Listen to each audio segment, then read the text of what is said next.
They said she was worthless. No wolf, no power, no future. But when two newborn princes screamed themselves bloody and no one in the kingdom could silence them, she walked into that nursery, and the impossible happened. They stopped crying, only for her. The Alpha King should have thanked her. Instead, he condemned her to death. What Lyra didn't know, she wasn't just a servant, she was his greatest secret and his biggest mistake. This is the story of a girl who had nothing, lost everything, and still refused to break. Stick around until the end. You won't believe what happens when the truth finally comes out. And if this story grabs you, hit that like button and drop a comment with the city you're watching from. Let's go. The palace didn't have a name for girls like Lyra. Servants had ranks: cooks, chambermaids, stable hands. Even the lowest scrubber had a title, a function, a reason to exist. But Lyra? She was just there. A shadow that moved through stone corridors, shoulders hunched, eyes down, always half a step behind everyone else. She hauled water no one else wanted to carry. She cleaned corners no one else could reach. She ate scraps after the dogs were fed, and she did it all without a wolf. In the Iron Ridge Kingdom, that made her less than human. Everyone else could shift. Everyone else had a beast inside them, a second soul that gave them strength, speed, healing. Even the Omega children in the outer villages had their wolves by the time they turned 13.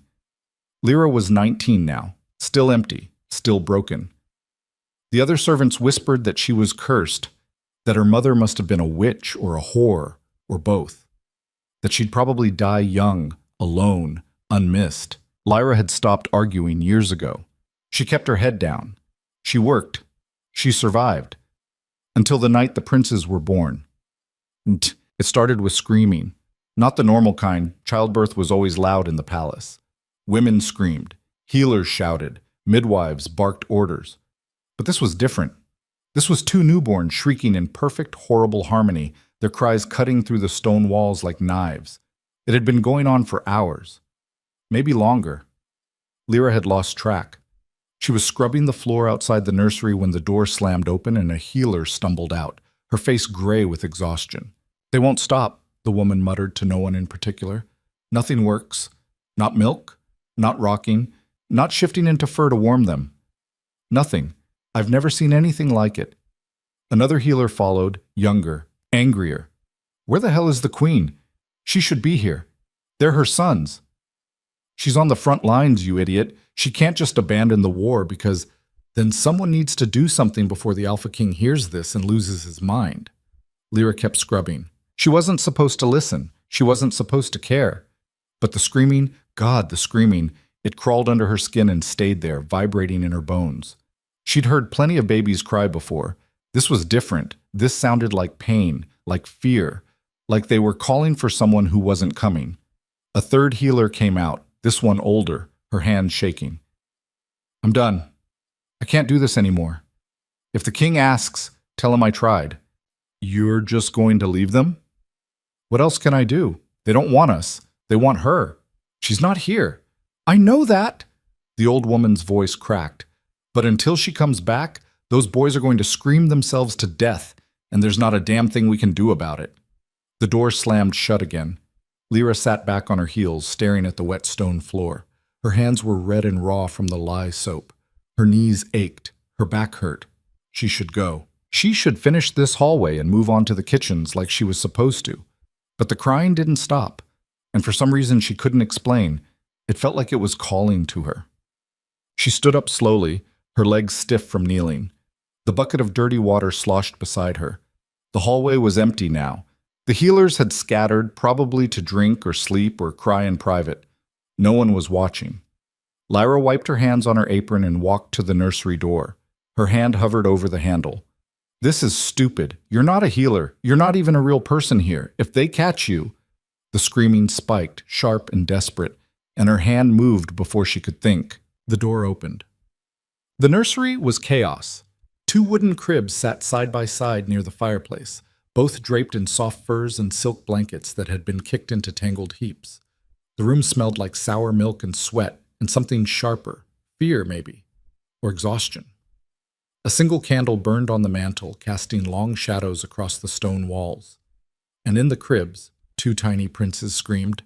Lyra had never seen newborns this close before. She'd always imagined them as soft, peaceful little things, like the stories said. But these two were red-faced and furious, their fists clenched, their mouths open wide enough to show pink gums and tiny tongues. One of them had dark hair, the other lighter.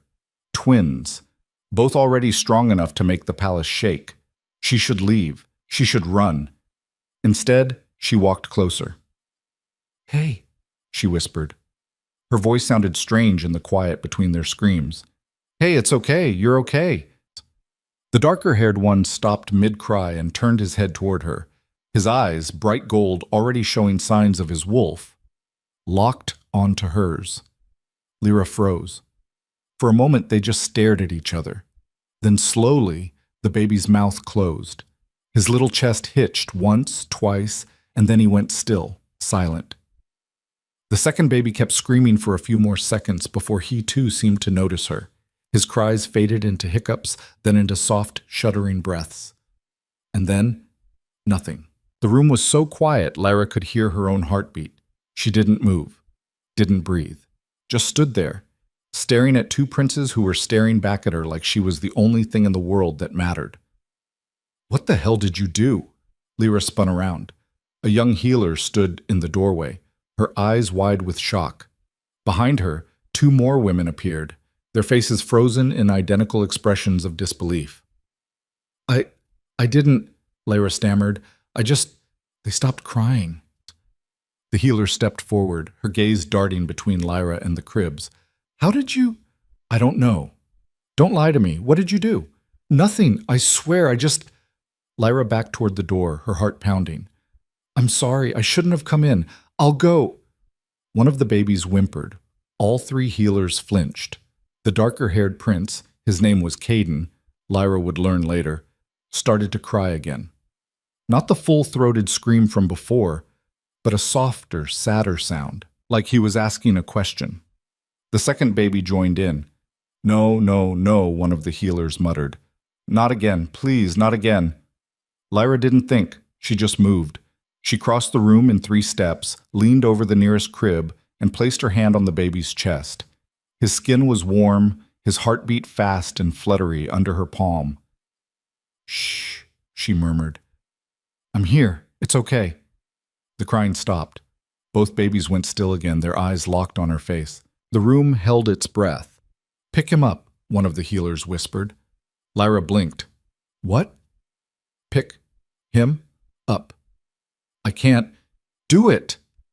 Her hands were shaking as she slid them under the baby's tiny body and lifted him out of the crib. He was so light, so fragile. She'd never held a baby before. She was terrified she'd drop him, hurt him, break him. But the moment she cradled him against her chest, he sighed, a soft, contented sound. And then he closed his eyes. "Holy shit," one of the healers breathed. Lyra looked down at the sleeping prince in her arms and felt something crack open inside her chest. Something warm and terrifying and impossibly big. She didn't know what it was, but it felt like home. They made her stay. Not because they wanted her there, none of the healers trusted her, and the palace staff made that clear with their glares and muttered insults, but because the princes wouldn't tolerate anyone else. For 3 days, Lyra lived in the nursery. She slept on the floor beside the cribs. She fed them milk from glass bottles the healers prepared. She changed their swaddling cloths and rocked them when they fussed. And every time she stepped away, even for a moment, they screamed. It didn't make sense. Lyra was nobody. She had no rank, no power, no wolf. She couldn't offer them strength or protection or healing. But somehow, they'd decided she was theirs. And she'd decided they were hers. "You're getting attached," one of the older servants warned her on the 4th day. The woman had brought clean linens for the cribs, her expression halfway between pity and disgust. "That's a mistake, girl. You know that, right?" Lyra didn't look up from the baby in her arms. Kieran, the lighter-haired one. He was awake, staring at her with those strange golden eyes that saw too much. "I'm just doing what they asked," she said quietly. "For now. But the queen will come back eventually. And when she does, you'll be right back where you started, scrubbing floors, eating scraps, being nothing." Lyra's chest tightened, but she kept her voice steady. "I know." "Do you?" The woman set the linens down and crossed her arms. Because I've seen this before. Some nobody gets a taste of being useful, being seen, and they start thinking they matter, that maybe someone will notice them. Maybe someone will care. She leaned in, her voice dropping to a harsh whisper. They won't. You're wolfless, Lyra. That means you're broken, and broken things don't get to dream. The woman left. Lyra sat there staring at the door, her throat tight. Kieran made a soft sound and grabbed her finger with his tiny hand. She looked down at him. I'm not dreaming, she whispered. I'm just here. But even as she said it, she knew it was a lie. Because somewhere deep down, in a place she didn't want to admit existed, she was dreaming. She was dreaming that maybe, just maybe, this could last. The Alpha King returned on the 7th day. Lyra heard him before she saw him. The sound of boots on stone, heavy, purposeful, followed by voices, low, tense, urgent. The whole palace seemed to shift when he walked through it, like the walls themselves were bowing. She was feeding Caden when the door to the nursery opened. 3 men entered. The first was a guard, his face blank and professional. The second was an advisor, thin and sharp-eyed, already scanning the room like he was cataloging every detail. And the third, Lyra's breath caught, the Alpha King. She'd never seen him up close before. He was tall, taller than anyone she'd ever met, with broad shoulders and a presence that filled the room like smoke. His hair was dark, streaked with silver at the temples, and his eyes were the same gold as his son's. But where theirs were soft and curious, his were cold, hard, unforgiving. He looked at the cribs first, then at the healers, who'd suddenly materialized from the side rooms, all bowing and murmuring greetings. And then his gaze landed on Lyra. She froze. Caden was still in her arms, halfway through his bottle, milk dribbling down his chin. Lyra's fingers tightened on the glass, her heart hammering so hard she thought it might crack a rib. "Who is that?" the king asked. His voice was low, calm, but there was something underneath it, something sharp and dangerous. One of the healers stepped forward, wringing her hands. "Your Majesty, this is, well, she's been helping with the princes. I didn't ask for an explanation. I asked who she is." "Her name is Lyra, Your Majesty. She's a servant. A servant." The king's eyes narrowed. "And why is a servant holding my son?" Lyra opened her mouth to answer, but no sound came out. The advisor stepped in, his tone smooth and practiced. "Your Majesty, there was an incident when the princes were first born. They were inconsolable. The healers tried everything, but nothing worked. This girl," he gestured vaguely at Lyra like she was a piece of furniture, "happened to be nearby. When she entered the room, the crying stopped." The king didn't move, didn't blink. "So you let a wolfless nobody near my children?" The healer flinched. "We didn't have a choice, Your Majesty. They wouldn't calm for anyone else." "We thought, you thought." The king's voice rose just slightly, and the temperature in the room seemed to drop. "You thought it was acceptable to allow an unvetted, powerless servant to have access to the future heirs of this kingdom? Your Majesty, please get her out." Lyra's stomach dropped. "Your Majesty," the healer tried again, desperation creeping into her voice. "If we remove her, the princes will—" "I don't care. Get her out." The guard moved forward. Lyra didn't resist. She carefully, gently, placed Caden back in his crib and stepped away. Her hands were shaking. Her legs felt like water. Caden started to cry. Then Kieran. Within seconds, both princes were screaming again, that same horrible, soul-shredding sound that had haunted the palace for days. The king's jaw tightened. "Stop them!" he ordered. The healers rushed forward, lifting the babies, rocking them, whispering soothing words. But nothing worked. The crying only got louder. Lyra stood by the door, her arms wrapped around herself, watching. One of the healers looked at the king, her face pale. "Your Majesty, I'm sorry, but they won't—" "Then figure it out." The king's voice cracked like a whip. "You're healers, aren't you? Do your job." "We've tried everything, Your Majesty. They only respond to her."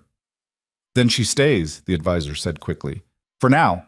Until the queen returns or until we find another solution. The king turned to glare at him.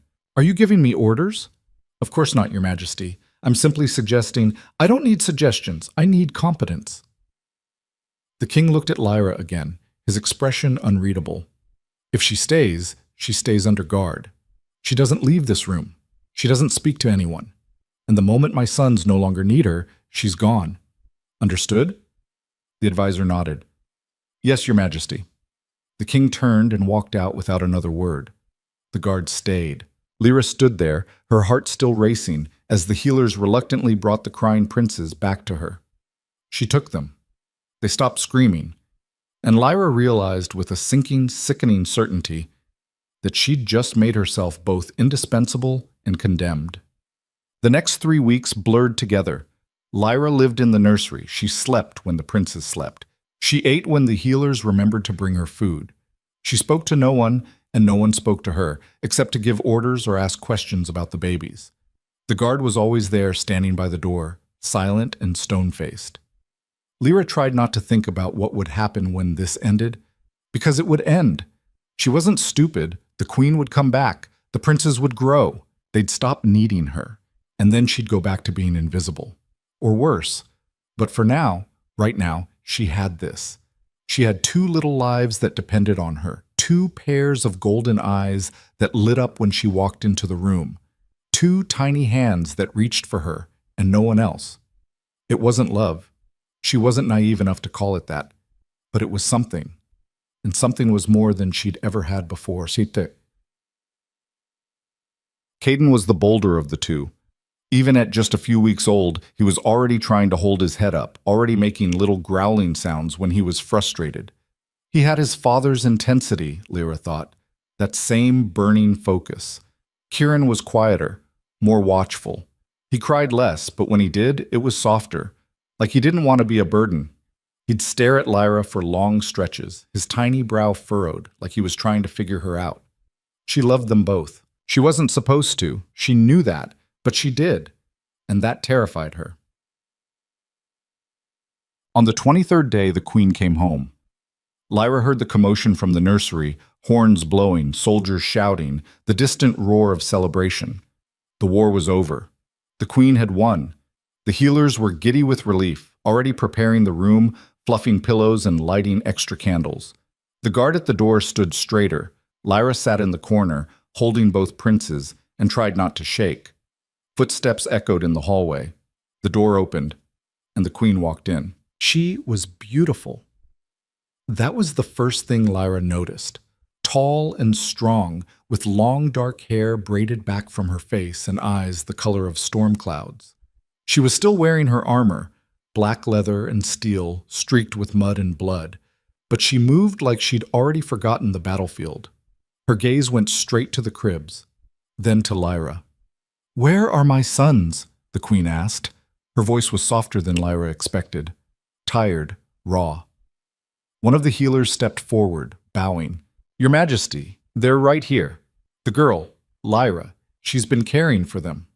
The queen's eyes narrowed slightly. "The wolfless one." "Yes, Your Majesty." The queen crossed the room in 3 long strides and stopped in front of Lyra. Lyra's breath caught. She wanted to stand, to bow, to do something, but she was holding both babies, and moving felt impossible. The queen knelt down. She looked at her sons, really looked at them, and something in her expression cracked. "They're so big," she whispered. Caden made a happy little sound and kicked his legs. The queen's eyes filled with tears. She reached out slowly, carefully, and took Caden from Lyra's arms. He fussed for a second, confused, but then he caught his mother's scent and went still. "Hi, baby," the queen murmured, her voice breaking. "I'm sorry. I'm so sorry." Lyra carefully handed over Kieran. The queen held both of them now, tears streaming down her face, and Lyra felt something inside her chest collapse. This was it. This was the end. She'd done her job. The princes had their mother back. They didn't need her anymore.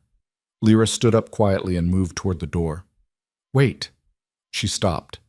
The queen was looking at her now, her expression unreadable. "What's your name?" the queen asked. "Lyra, Your Majesty." "Lyra." The queen repeated it slowly, like she was tasting the sound. Thank you for keeping them alive, for keeping them safe. Lyra nodded, her throat too tight to speak. You can go, the queen said. And just like that, it was over. Lyra walked back to the servants' quarters in a daze. No one looked at her. No one spoke to her. It was like the last 3 weeks had never happened.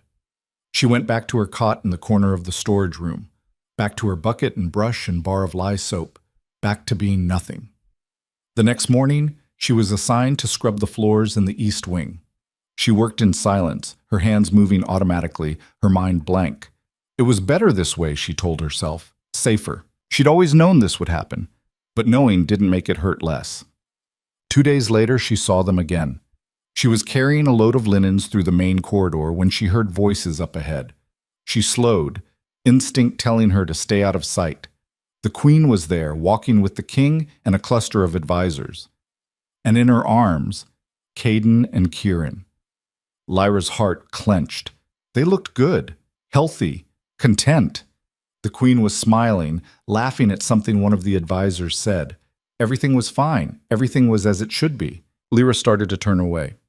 And then Caden saw her. His head turned, his golden eyes locking onto hers across the distance. And he started to scream. Not the soft, questioning cry from before. This was the other scream, the one that shook walls. Kieran joined in immediately. The queen froze, her smile vanishing. What's wrong? Why are they... Caden twisted in her arms, reaching toward Lyra, his face red and furious. The advisors started talking all at once, suggesting things, milk, a nap, a healer. But the queen wasn't listening.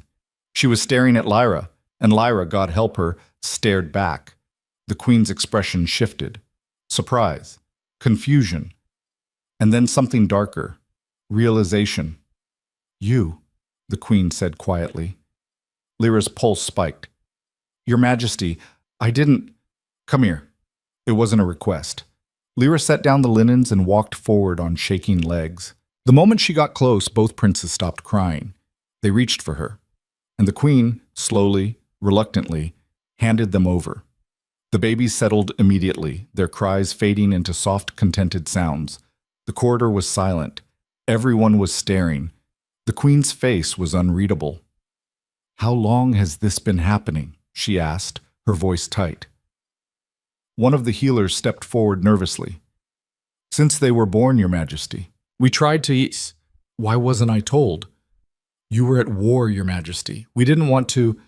I want her in the nursery. Now. The healer blinked. Your Majesty? You heard me. If my sons won't calm for anyone else, then she stays. Figure it out.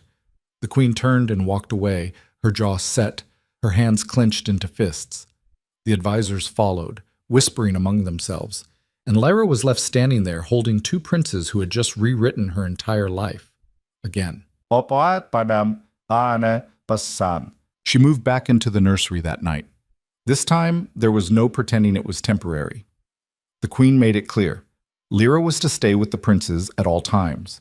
She would feed them, bathe them, soothe them. She would sleep in their room, eat her meals there, and speak to no one unless spoken to first. It should have felt like a prison, but it didn't, because the princes needed her, and for the first time in her life, Lyra felt like she had a purpose. Weeks turned into months. The bond between Lyra and the princes grew stronger. Caden learned to smile, and he smiled at her first. Kieran learned to laugh, and it was Lyra who made him giggle by making silly faces. The queen visited often, but the boys were always fussy with her, restless, uncertain. It wasn't personal, Lyra told herself. They just didn't know her yet. But the queen's expression grew colder every time, and the whispers in the palace grew louder. A wolfless servant raising the future kings. It's unnatural. It's an insult. Lyra ignored them. She had to.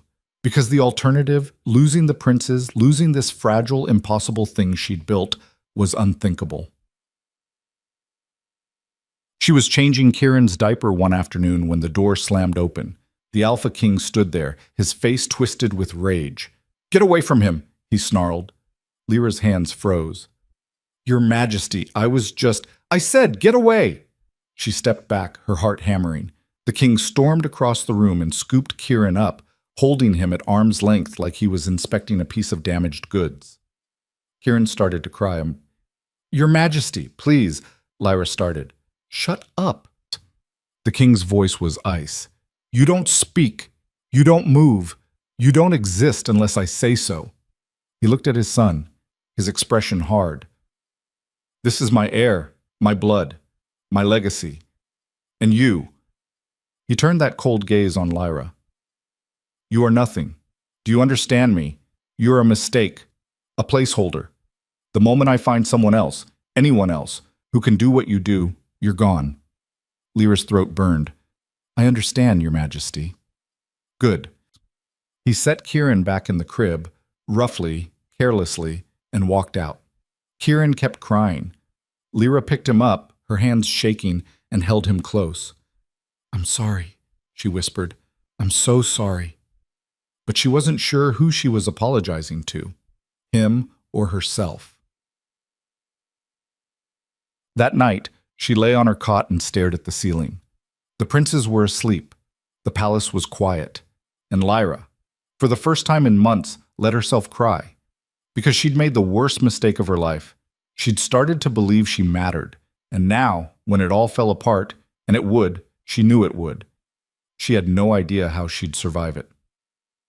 The winter came early that year, brutal and unforgiving. Snow piled against the palace walls in drifts taller than a man. The wind howled through the stone corridors like something alive and angry.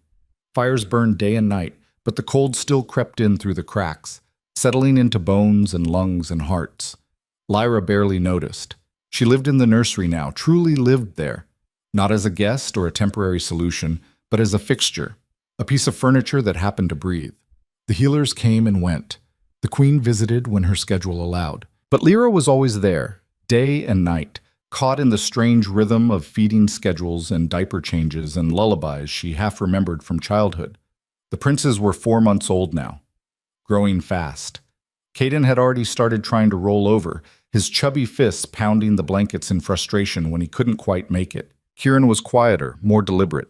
He'd study Lyra's face for long minutes, his golden eyes tracking every expression, like he was filing it all away for later. She talked to them constantly. Stupid things mostly. The weather, the color of the blankets, stories she made up on the spot about brave wolves and kind maidens and kingdoms where everyone was welcome. She knew they couldn't understand her, but it made her feel less alone. The other servants had stopped acknowledging her existence entirely. When she passed them in the halls, on the rare occasion she was allowed to leave the nursery, they looked through her like she was glass. Even the healers spoke to her in clipped professional tones, their eyes always sliding away from hers. The message was clear. She didn't belong here. She was tolerated, not accepted. And the moment her usefulness ran out, she'd be discarded. Lyra told herself she was fine with that. She was lying. The queen came to visit on a Thursday afternoon, her arrival announced by the sharp click of boots on stone. Lyra was on the floor with the princes, letting Caden grab at her fingers while Kieran watched from his blanket nearby. She looked up as the door opened, instinctively smoothing her hair back, though she didn't know why she bothered. The queen had never cared what she looked like. Your Majesty. Lyra started to rise, but the queen waved her off. Stay. I'm not here for ceremony. The queen crossed to the cribs and stood there for a moment, arms crossed, her expression unreadable. She was dressed simply today. No armor, no crown, just a dark wool dress and boots.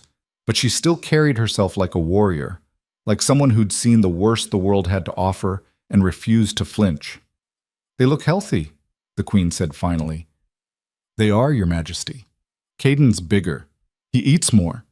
The queen's mouth twitched, not quite a smile, but close. Of course he does. He's going to be a terror when he's older. Lyra didn't respond. She wasn't sure if she was supposed to. The queen knelt down beside Caden and reached out to touch his cheek. He turned toward her hand, curious, and made a soft cooing sound. For a moment, Lyra thought it might actually work this time. Then Caden's face scrunched up, his mouth opened, and he started to wail. The queen pulled back like she'd been burned. Kieran joined in half a second later, his cries higher-pitched, more desperate. "Damn it!" the queen muttered. Lyra scooped up Caden, holding him against her chest and rocking gently. The crying stopped almost immediately. Kieran quieted too, watching her with those two knowing eyes. The queen stood up slowly, her jaw tight. "How long is this going to last?" she asked. Lyra blinked. "Your Majesty? This, whatever this is, this bond, how long until they accept me?" "I don't know, Your Majesty. I think—" Lyra hesitated, choosing her words carefully. "I think they just need time. They're still so young. Once they get older, once they understand—" "They should understand now." The queen's voice was sharp. "I'm their mother. I carried them. I fought a war to keep this kingdom safe for them. And they look at me like I'm a stranger." Lyra didn't know what to say to that. The queen turned away, her hands clenched into fists. "The advisors are asking questions, wondering why the future heirs prefer a wolfless servant over their own bloodline. It makes us look weak. It makes me look weak." "I'm sorry, Your Majesty." "Don't apologize, just—" The queen stopped, exhaling hard. "Just fix it. Whatever you're doing to make them dependent on you, stop. Pull back. Let them learn to need someone else." Lyra's chest went cold. "Your Majesty, I'm not doing anything. I swear. I just—" "Then why won't they let me hold them without screaming?" The question hung in the air like smoke. Lyra looked down at Caden, who had fallen asleep against her shoulder, his tiny hand fisted in her shirt. "I don't know," she whispered. The queen stared at her for a long moment. Then she turned and walked out without another word. The door closed with a soft click. Lyra sat there, holding a sleeping prince, and felt the ground shift beneath her. This wasn't sustainable. She'd known that from the beginning, but now it was becoming real. The queen was getting frustrated, the advisors were whispering, and the king wanted her gone. It was only a matter of time before someone decided the princes didn't need her anymore. And when that happened, Lyra had no idea what she'd do. The whispers started getting louder after that. Lyra heard them in fragments, servants gossiping in the hallways, healers muttering when they thought she wasn't listening, guards trading rumors outside the nursery door. She's done something to them, cast a spell. No, she's just manipulative. Wolfless trash always are. The queen should banish her, before it's too late. Lyra kept her head down and focused on the princes. She couldn't control what people said. She could only do her job, but the fear was starting to creep in. What if they were right? What if she was doing something wrong, something unnatural, without even realizing it? She had no wolf, no power, no magic. So why did the princes only want her? 2 weeks later, the king summoned the queen to a private meeting. Lyra only knew about it because one of the younger healers, a girl named Marin, who sometimes brought extra bread from the kitchens, mentioned it in passing. "Big meeting today," Marin said as she set down a tray of food. "The king, the queen, and half the council. They've been in there for hours." Lyra's stomach twisted. "Do you know what it's about?" Marin glanced at the door, then lowered her voice. "You." "What?" "The king wants you removed, permanently. He's been pushing for it since the princes were born, but the queen kept shutting him down. Now, though," she trailed off, biting her lip. "Now what?" "Now the council's on his side. They think you're a threat. They're saying the prince's attachment to you is unnatural, that it could weaken them when they're older." Lyra's throat went dry. "What does the queen think?" "I don't know. But she's been in there a long time." Marin's expression softened. "I'm sorry, Lyra. I know you care about them. But this place, it doesn't care about that. It only cares about power." She left before Lyra could respond. Lyra stood there, her hands shaking, staring at the two sleeping princes in their cribs. If the king got his way, she'd be gone by tomorrow. And the princes? She couldn't think about that. If she did, she'd fall apart. The queen came to the nursery late that night. Lyra was awake. She'd barely slept in days, sitting in the chair by the fire, watching the shadows dance across the walls. The door opened quietly, and the queen stepped inside. She looked exhausted. Her hair was loose, falling around her shoulders in dark waves, and her eyes were red-rimmed. She didn't say anything at first, just walked over to the cribs and stood there, staring down at her sons. "They're beautiful," she said finally, her voice barely above a whisper. Lyra nodded. They are. I wanted them so badly. For years I thought I couldn't have children. And then, the Queen's voice cracked. And then they came. 2 perfect little miracles. And I thought everything would finally make sense. She turned to look at Lyra, and there was something raw in her expression. Something broken. But they don't want me, the Queen said. They want you. Lyra's chest ached. Your Majesty, I know. The Queen held up a hand. I know you didn't do this on purpose, but that doesn't change the fact that it's happening, and it's tearing this family apart. She crossed the room and sat down in the chair across from Lyra, her shoulders slumping. The King wants you gone, she said bluntly. He's convinced you're dangerous, that you're using some kind of dark magic to control the boys. I'm not. I swear, I know. But it doesn't matter. He's not going to stop until you're out of this palace, and the council...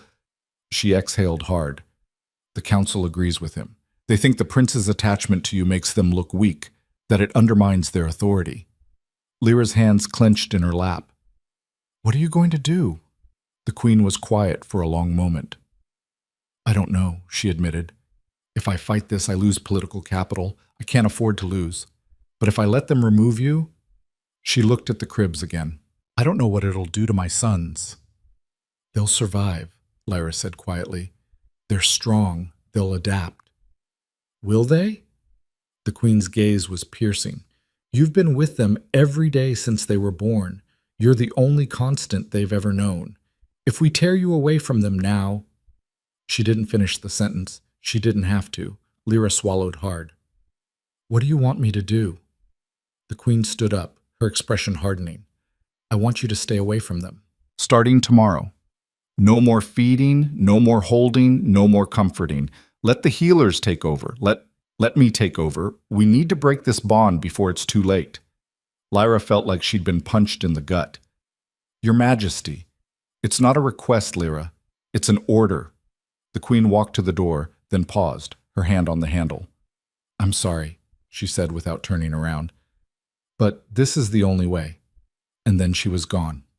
Lyra didn't sleep that night. She sat in the chair, staring at the princes, memorizing every detail. The way Caden's nose scrunched when he dreamed. The soft sighs Kieran made when he shifted in his sleep. Tomorrow she wouldn't be allowed to touch them. Tomorrow she'd be nothing again. The thought made her want to scream. But she didn't. She just sat there, silent and still, until the sun started to rise. The healers came early, 3 of them, led by an older woman named Bretta, who'd always looked at Lyra with thinly veiled contempt. You're relieved, Bretta said flatly. Go to your quarters. We'll take it from here. Lyra stood up slowly, her legs stiff from sitting all night. We know what they need. We're trained for this. You're not. The words stung, but Lyra didn't argue. She looked at the cribs one last time, her throat tight, and then walked out. The door closed behind her, and from inside the nursery, the screaming started. Then, it went on for hours. Lyra could hear it from her quarters, a small, windowless room in the servants' wing that smelled like mildew and old stone. She sat on her cot, her hands pressed over her ears, but it didn't help. The sound cut through walls, through doors, through her skull. She'd known this would happen, but knowing didn't make it easier. Around midday, one of the younger servants, a boy named Tam, knocked on her door. They're asking for you, he said, his voice tight with stress. The healers. They can't get the princes to stop crying. Lyra shook her head. The Queen said, I know what the Queen said, but the boys are making themselves sick.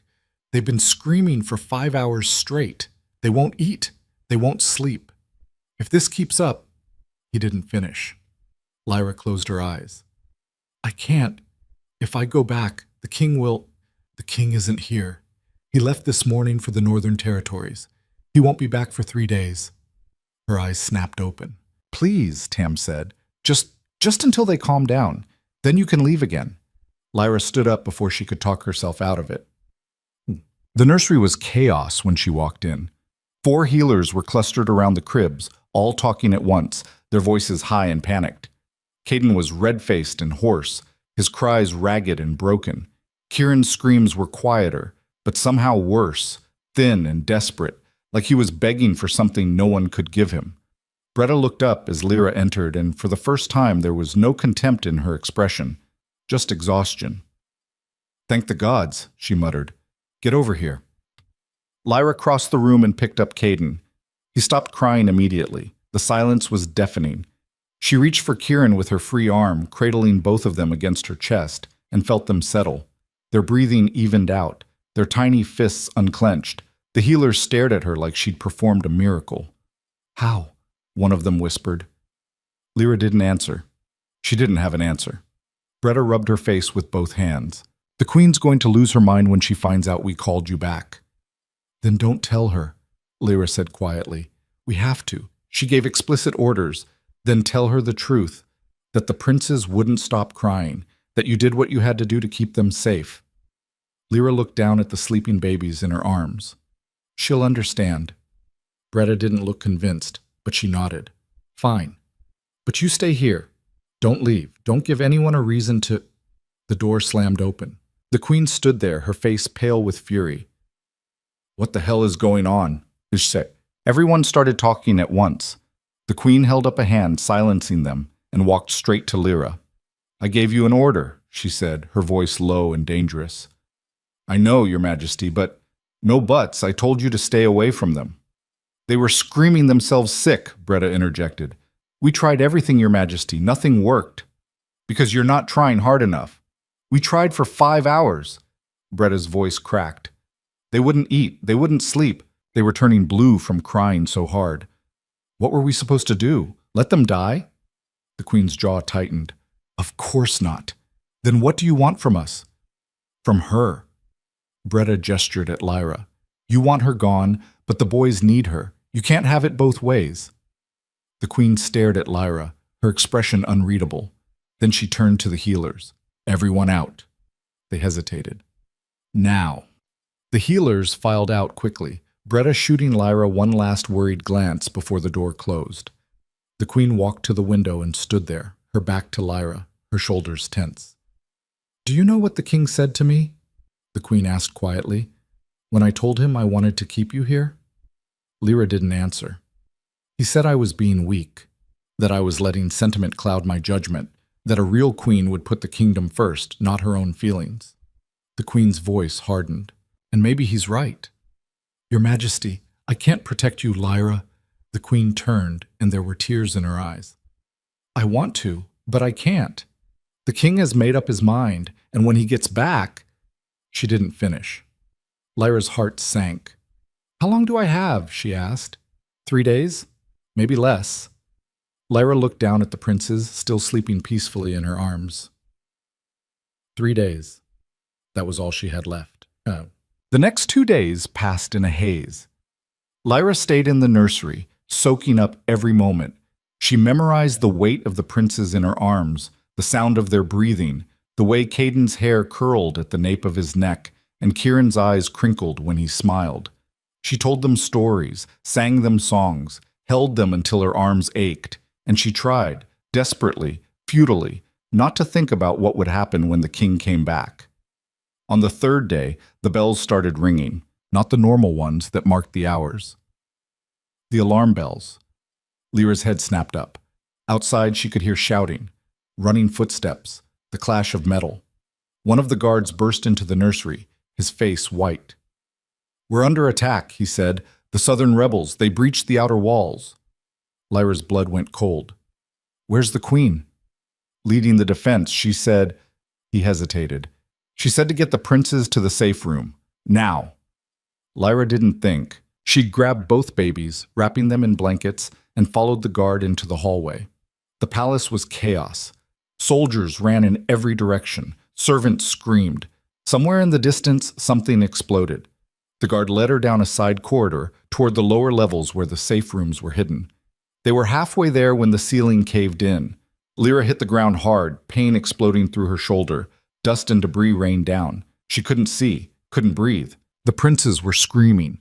She wrapped her body around them, shielding them with everything she had, and prayed the ceiling would stop falling. When the dust cleared, the guard was gone, buried under rubble. Dead. Lyra stared at his body, her mind blank with shock. Then Caden screamed again, and she snapped back. She had to move, had to get them to safety. But the hallway ahead was blocked, and behind her she could hear footsteps, heavy, armed, getting closer. Lyra made a choice. She ran, not toward the safe room, not toward the queen or the soldiers or anyone who might help. She ran toward the only exit she could find, the servants' entrance, the one that led outside, into the snow, into the wilderness, into certain death. But at least they'd die together. The cold hit her like a fist. Lyra stumbled through the servants' entrance and into the blizzard, the wind tearing at her clothes, snow stinging her face like needles. She couldn't see more than a few feet ahead, couldn't hear anything over the roar of the storm and the pounding of her own heart. The princes were screaming in her arms, their tiny bodies rigid with cold and fear. She pulled the blankets tighter around them, tucking them against her chest, and ran. Behind her, the palace burned. She could see the orange glow through the snow, could smell smoke mixing with the clean, sharp scent of winter. Explosions echoed across the courtyard. Men shouted, steel clashed. And somewhere in that chaos, the queen was fighting. Lyra should go back, should find help, should do literally anything other than run blindly into a blizzard with 2 infants who wouldn't survive an hour in this cold. But her legs kept moving, because going back meant the king, meant the dungeon, meant death. And at least out here, she could pretend she had a choice. The snow was already ankle-deep and getting deeper. Lyra's shoes, thin leather things meant for indoor work, were soaked through in seconds. Her toes went numb. Her fingers, clutching the babies, started to ache. She had no plan, no destination, no idea where she was even going. She just ran. She made it maybe half a mile before her legs gave out. Lyra collapsed against a tree, gasping for air, her lungs burning. The princes were still crying, softer now, weaker, and that scared her more than the screaming had. She looked down at them. Their little faces were red from the cold, their lips starting to turn blue. "I'm sorry," she whispered. "I'm so sorry." Caden's eyes locked onto hers, not accusing, just watching, waiting, like he trusted her to fix this. Lyra's throat closed up. She couldn't fix this. She was going to get them killed. She'd made the worst decision of her life, and now 2 innocent babies were going to freeze to death because she was too much of a coward to face the king. The wind howled, snow piled against her legs, and somewhere in the distance, a wolf howled back. Lyra's head snapped up. Wolves, real ones, not shifters. The forest was full of them, wild packs that hunted anything that moved. She'd heard the guards talk about them, about travelers found torn apart in the snow, about how the beasts could smell blood from miles away. She looked down at her hands, at the cut on her palm from when she'd hit the ground during the explosion. Blood. The wolves would find her. It was only a matter of time. She had to move. Lyra forced herself to her feet, her legs shaking, and started walking again. She didn't know which direction, didn't care. She just needed to put distance between herself and the howling. But the cold was getting worse. Her whole body was shaking now. Her teeth chattered so hard she thought they might crack. The princes had stopped crying. That was bad. That was really, really bad. "Stay awake," she mumbled, jostling them gently. "Come on. Stay with me." Kieran's eyes fluttered open for a second, then closed again. Caden didn't respond at all. Lyra's vision blurred. From tears or snow, she didn't know. She kept walking. And then she saw it. A light, faint and flickering, barely visible through the storm. A cabin. Lyra stumbled toward it, her body moving on pure instinct now. She didn't care who lived there, didn't care if they turned her away or called the guards or slit her throat. She just needed to get the princes somewhere warm. The door was unlocked. Lyra shoved it open and fell inside, landing hard on her knees. The impact sent pain shooting up her legs, but she barely felt it. Warmth. There was warmth. A fire burned in a stone hearth across the room. The cabin was small, one room, sparsely furnished, but dry and blessedly warm. Lyra crawled toward the fire and set the princes down on the floor, unwrapping the wet blankets with numb fingers. "Come on," she whispered. "Come on, wake up." Caden's chest was barely moving. Kieran's skin was cold to the touch. Panic slammed into her. "No, no, no, no!" Lyra rubbed their tiny arms, their legs, trying to get the blood flowing. Wake up! Please wake up. Caden's eyes opened, just a crack. He made a soft sound, not quite a cry, but close. Relief hit her so hard she almost sobbed. Kieran took longer, but eventually his eyes opened too, and he started to whimper. Lyra pulled them both against her chest and held them there, shaking with cold and fear, and something that felt horribly like hope. They were alive. For now. Martin, what the hell are you doing in my house? Lyra's head jerked up. A man stood in the doorway, snow dusting his shoulders, a dead rabbit hanging from one hand. He was tall, taller than the king, with dark hair pulled back in a messy knot and a scar running from his left eyebrow to his jaw. His eyes were gray, sharp, and currently locked on Lyra with an expression somewhere between confusion and anger. Lyra scrambled to her feet, clutching the princes. I'm sorry. I wasn't trying to. You broke into my cabin. The door was unlocked. So that makes it okay? No, Lyra's voice cracked. Please, I'll leave. Just give me a minute to warm them up and I'll go. The man's gaze dropped to the babies in her arms. His expression shifted. Not softening, exactly. But something changed. Those are babies, he said flatly. Yes. You brought babies into a blizzard. I didn't have a choice. Everyone has a choice. He stepped inside and shut the door, cutting off the howling wind. Yours was just stupid. Lyra's jaw tightened. I'm sorry my desperation inconvenienced you. Desperation. The man dropped the rabbit on a table by the door and crossed his arms. That what we're calling it? What else would you call it? Theft, breaking and entering, criminal stupidity. He tilted his head, studying her. You're from the palace. It wasn't a question. Lyra's heart stuttered. How did you... Your clothes, the way you talk, and those... He nodded at the princes. Those are royal blankets, silk and fur. Nobody outside the palace uses those. Lyra's grip tightened on the babies. Are you going to turn me in? The man was quiet for a long moment. Then he walked past her to the fire, grabbed a log from the stack beside it, and tossed it onto the flames. Depends, he said. You going to tell me why you're running through a blizzard with 2 infants who are clearly not yours? They are mine. The words came out harder than she meant them to. The man raised an eyebrow. Really? Yes. You gave birth to twin boys with eyes like that? He gestured at Caden, whose golden gaze was fixed on Lyra's face.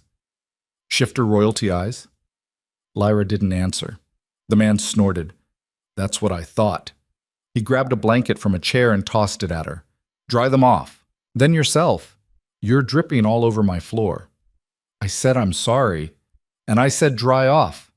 You want to freeze to death, do it outside. Lyra bit back a retort and focused on the princes. She wrapped them in the dry blanket, rubbing their arms and legs until some color started returning to their faces.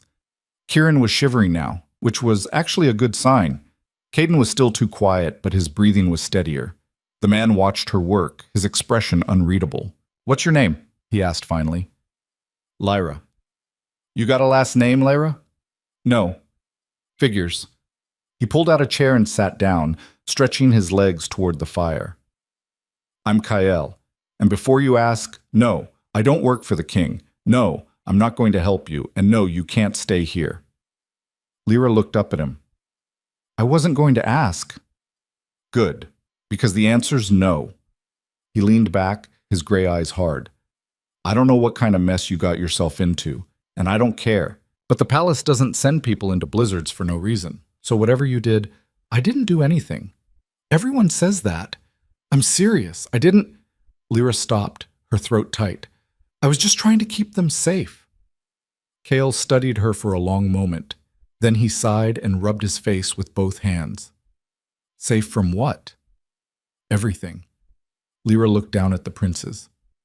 The attack, the king, She stopped herself before she said too much. But Kael's expression had already shifted. The attack, he repeated slowly. You mean the palace is under siege? Lyra nodded. When? Tonight. The southern rebels. They breached the outer walls. Kael swore under his breath. And you ran? Yes. With the royal heirs. Lyra's silence was answer enough. Kale stood up abruptly and started pacing.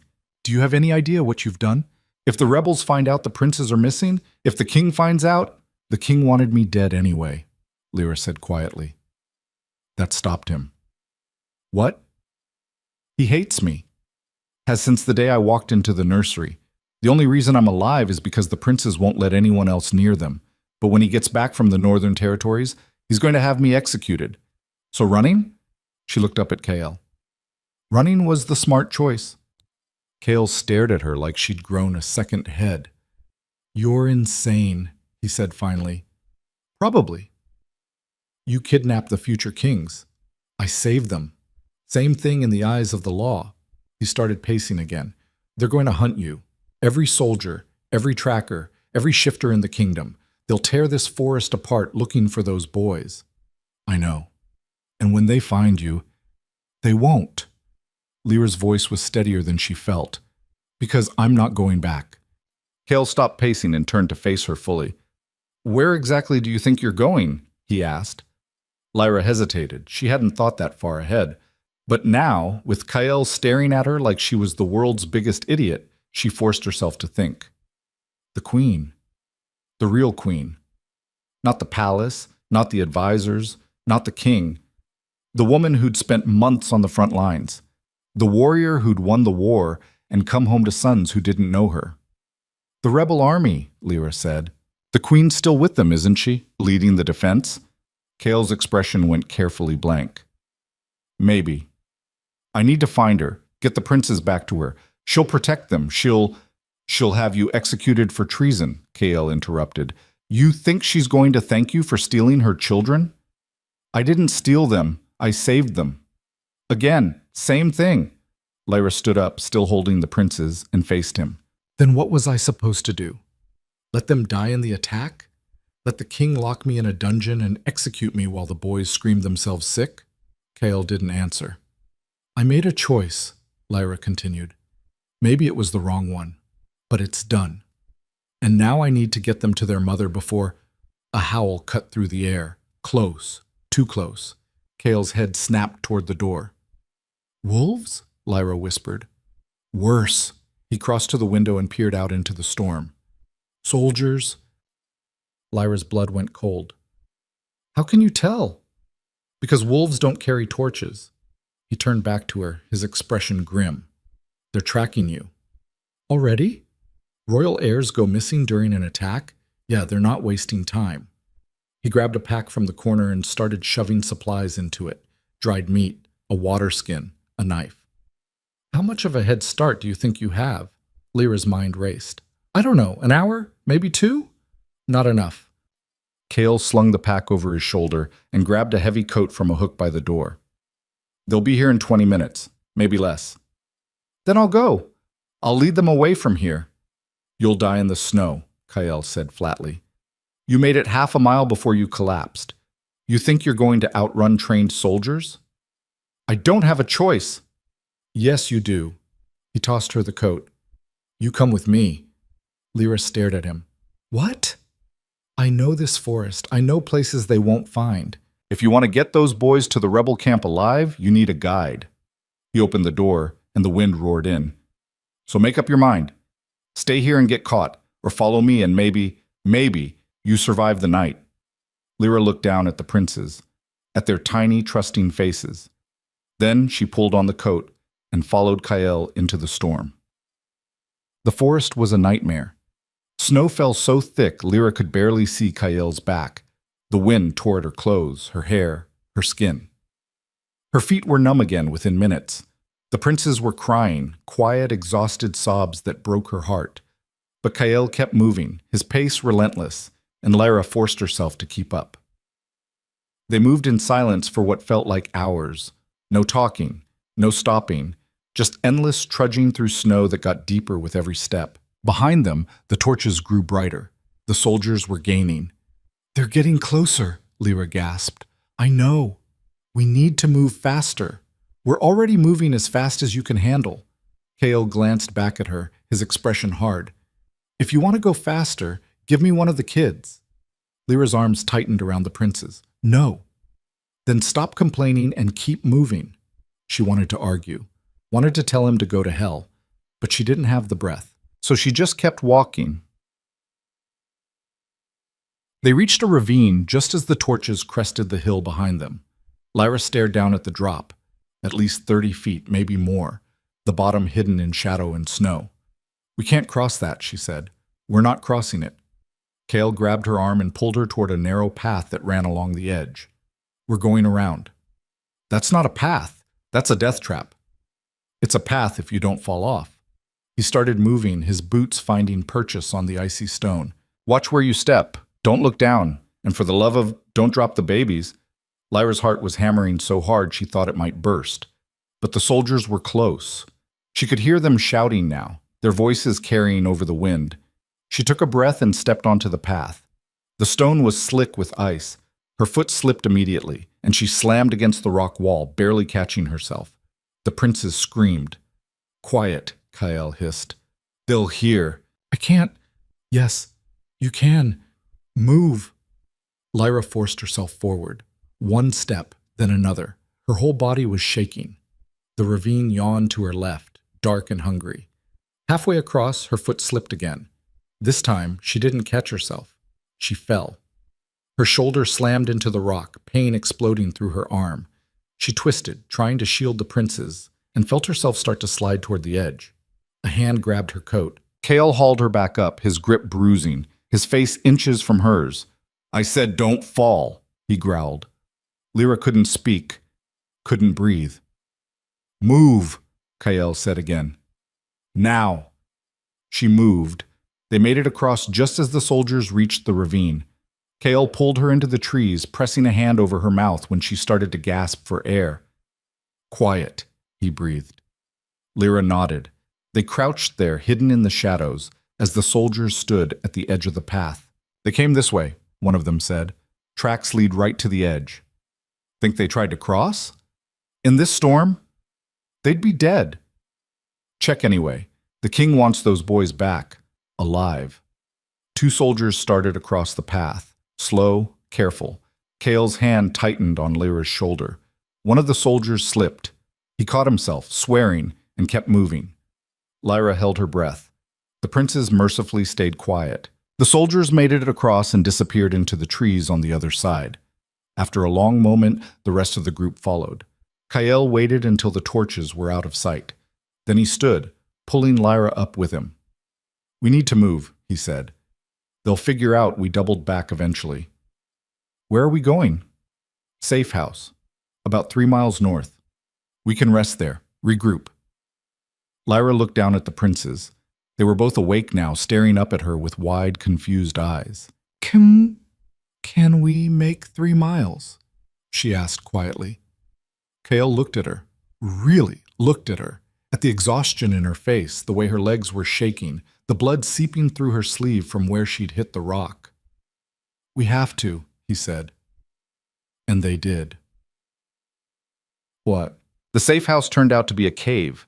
A small, damp, freezing cave with a single narrow entrance and no fire.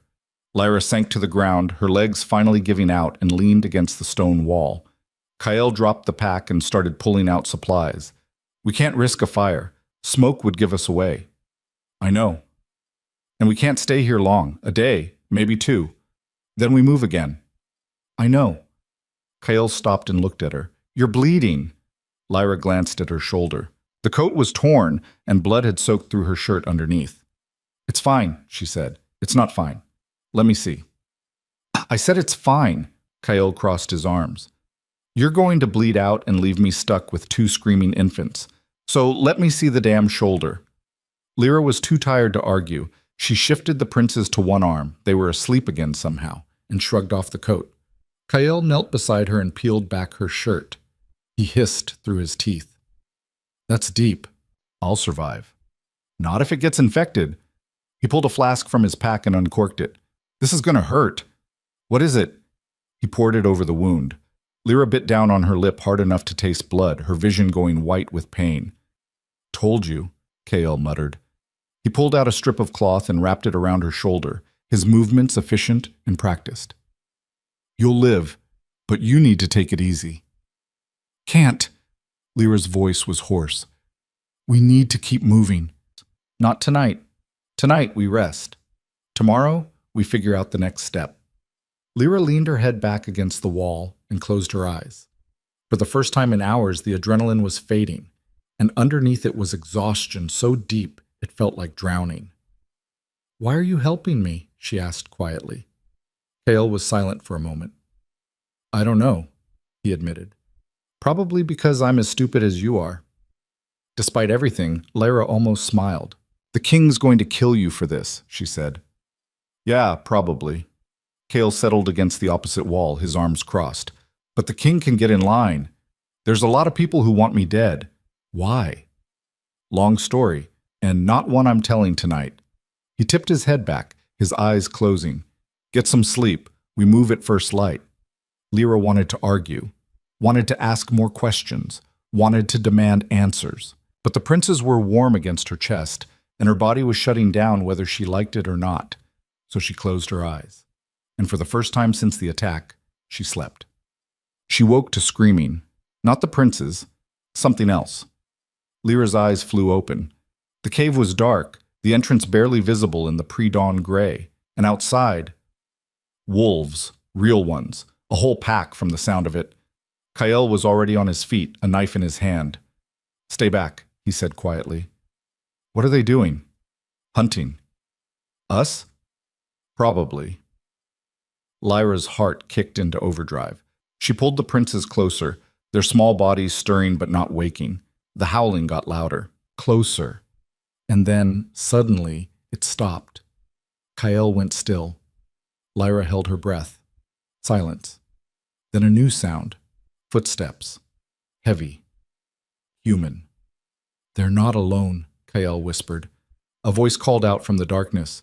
We know you're in there. Come out. Bring the princes. No one has to die tonight. Lyra's stomach dropped. Soldiers. Kale swore under his breath. How many? Lyra whispered. At least 6. Maybe more. He looked at her, his expression grim. They found us. What do we do? We fight. I can't fight. I don't have a wolf. I don't have... Then you run. Kale pressed something into her hand. A small knife, the blade worn but sharp. There's a back way out. Small, tight, but you'll fit. When I give the signal, you go. Don't look back. Don't stop. Just run. What about you? I'll buy you time. Kyle, go! He moved toward the entrance, and Lyra saw it. The shift in his stance, the way his eyes changed. He was going to fight. He was going to die. For her. For 2 babies he didn't even know. Lyra wanted to argue, wanted to tell him to run with her. But the princes were stirring now, starting to fuss. And outside, the soldiers were moving closer. Last chance, the voice called. Come out, or we come in. Kyle looked back at her one last time. Go! Lyra ran. She found the opening at the back of the cave, barely wide enough for her body, and squeezed through, the princes clutched tight against her chest. Behind her, she heard Kyle roar, heard the clash of steel, heard men screaming, and then she was outside, stumbling into the snow, her legs shaking, her vision blurred with tears. She ran. But she'd barely made it 10 steps when something slammed into her from behind. Lyra hit the ground hard. The princes flew from her arms. She screamed. A soldier stood over her, his sword drawn, his face hidden behind a helmet. Got her, he shouted. Lyra scrambled toward the babies, her hands clawing at the snow. The soldier grabbed her by the hair and yanked her back. And then, a sound. Low, guttural, inhuman. Lyra looked up. The princes were changing, their small bodies contorted, fur rippling across their skin, bones cracking and reshaping. Within seconds, 2 wolf pups stood where the babies had been. Their eyes, still golden, locked on the soldier. And they snarled. The soldier stumbled back. What the? The pups attacked. They were small, clumsy, but they were fast. One latched onto the soldier's leg. The other went for his arm. The man screamed and fell, his sword clattering to the ground. Lyra stared, her mind blank with shock. The pups, the princes. They'd shifted. They were 4 months old. That was impossible. Shifters didn't get their wolves until puberty. Everyone knew that. But the proof was right in front of her, snarling and snapping at a soldier twice their size. More soldiers were coming. Lyra could hear them. She forced herself to move, grabbed the pups, both of them squirming and growling in her arms, and ran. She didn't know where she was going, didn't care. She just ran. And behind her, the forest exploded into chaos.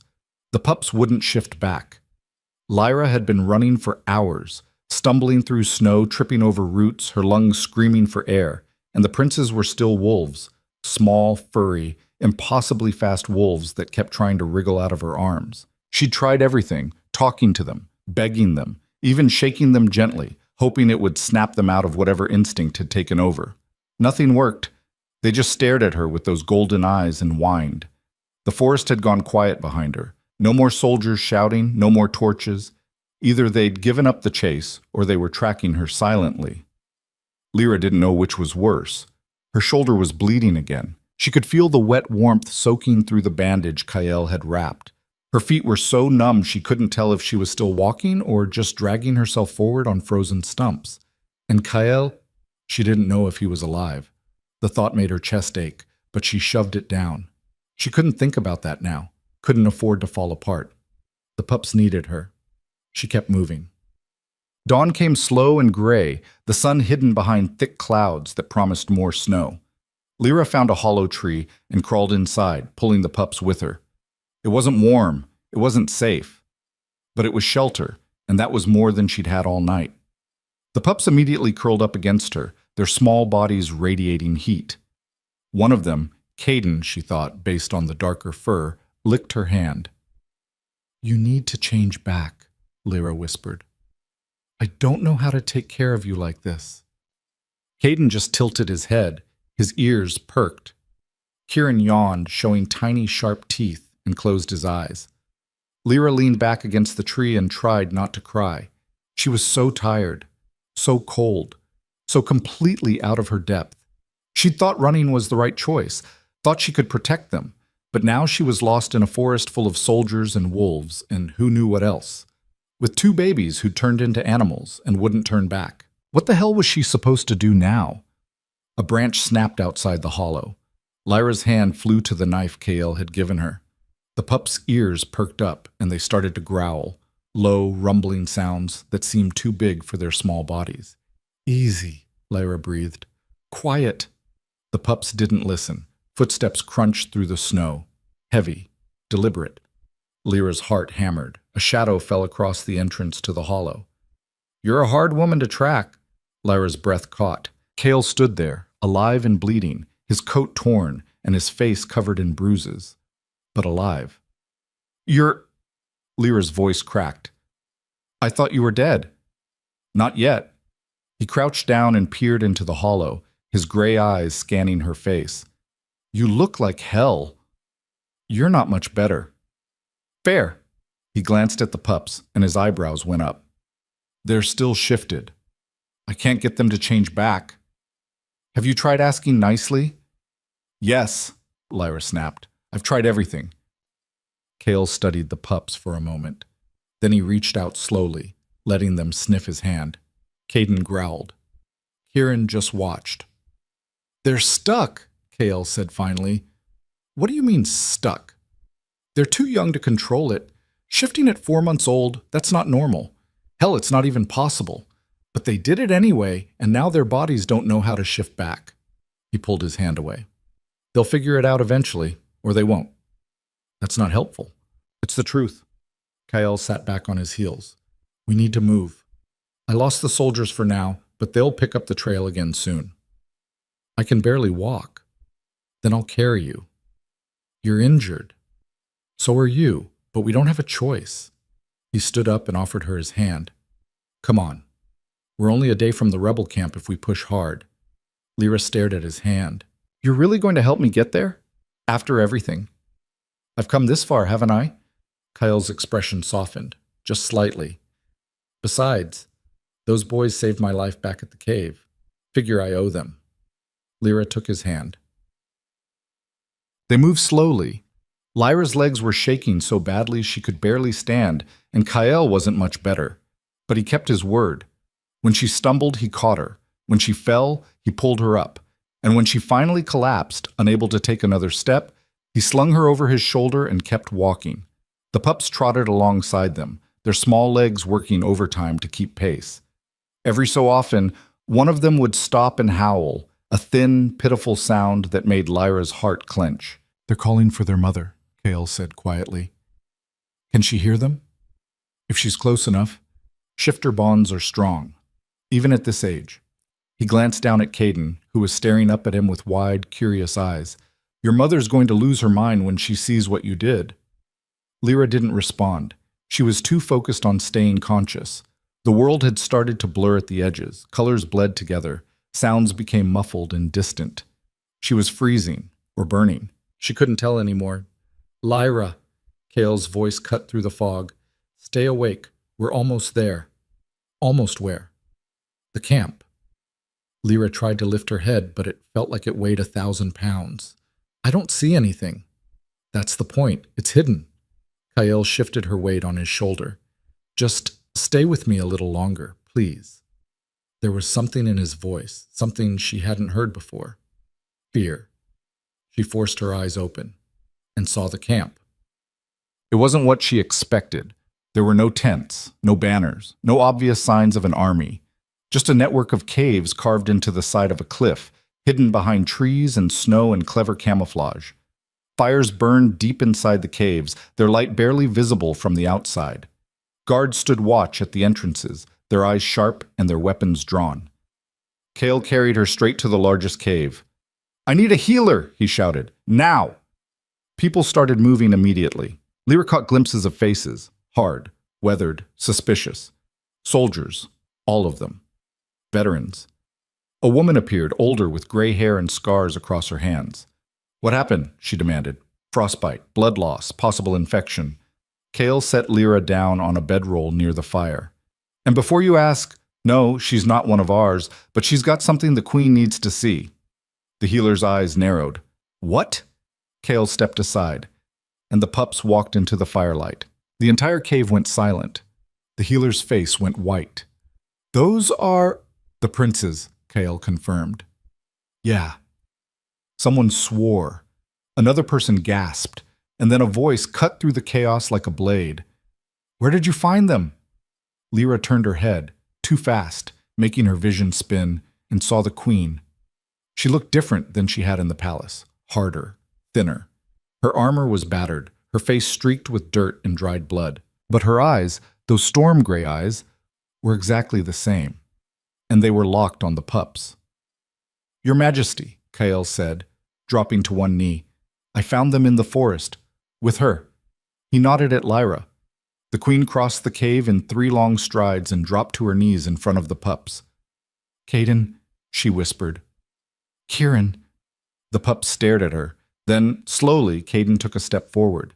He sniffed her hand, and his tail wagged. The Queen's face crumpled.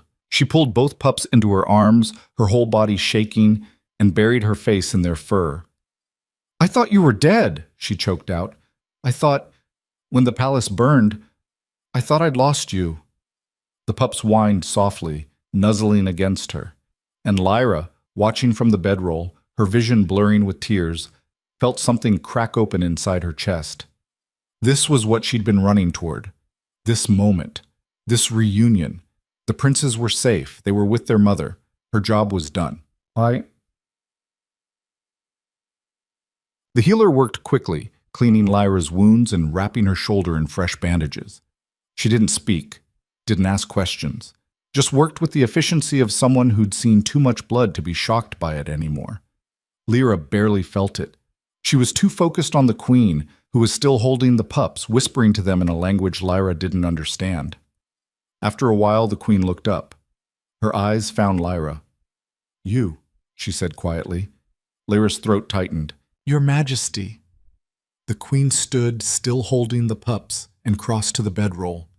"You took my sons," she said. "I saved them. You ran from the palace during an attack. You stole the future heirs of the kingdom. You put their lives in danger. I kept them alive, Lyra's voice cracked. The palace was burning. The soldiers were everywhere. If I'd stayed, they would have died. Or worse. Worse than freezing to death in a forest? Yes. Lyra pushed herself up, ignoring the pain in her shoulder. The king was going to kill me. Do you understand that? He wanted me dead. And the moment he found out I'd been alone with the princes during the attack, he would have blamed me, executed me. And then what? Who would have calmed them? Who would have kept them safe? The queen's jaw tightened. You don't know that. Yes, I do. Lyra's eyes burned.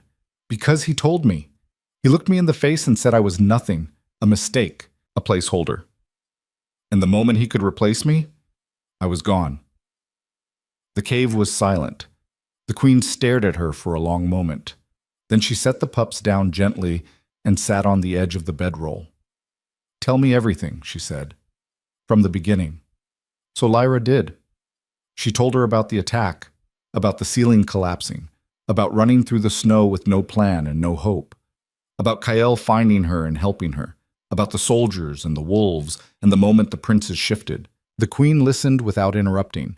Her expression didn't change, but her hands, resting on her knees, were shaking. When Lyra finished, the queen was quiet for a long time. Then she said, They shifted at 4 months old. Yes, that's impossible. I know. But you saw it happen. Yes. The queen looked down at the pups who were curled up by the fire, asleep. They're stuck, aren't they? They can't shift back. Kael said they're too young to control it. Kael's right. The queen exhaled slowly. They'll figure it out eventually, or a healer will have to force the shift. Either way, she stopped, her voice catching. Either way, they're alive because of you. Lyra didn't know what to say to that. The queen stood up and looked down at her. You risked your life for my sons. You had every reason to leave them behind and save yourself. But you didn't. I couldn't, Lyra said quietly. They needed me. And you needed them. The queen's expression softened. I saw it in the palace, the way you looked at them, like they were yours. Lyra's throat closed up. I was angry, the queen admitted. Jealous, even. My own children preferred a wolfless servant over me. Do you know how that felt? I'm sorry. Don't be. The queen knelt down, her eyes level with Lyra's. You gave them something I couldn't. Stability, consistency, love. She paused. And now you've given them their lives. That's not something I can repay. Lyra shook her head. I don't want repayment. Her voice cracked. I just want them to be safe. The queen studied her for a moment. Then she did something Lyra never expected. She pulled her into a hug. It was brief, awkward, but real. Thank you, the queen whispered, for everything. Lyra couldn't speak, couldn't breathe. She just nodded. The healer insisted Lyra rest, but Lyra couldn't sleep. She lay on the bedroll, staring at the cave ceiling, listening to the sounds of the camp around her. Soldiers talking, fires crackling, the occasional howl from the pups. Kael appeared sometime after dark, carrying 2 bowls of stew. You need to eat, he said, handing her one. Lyra took it, but didn't touch the food. Where were you? Talking to the queen, giving her the full story. He sat down beside her, his movement stiff.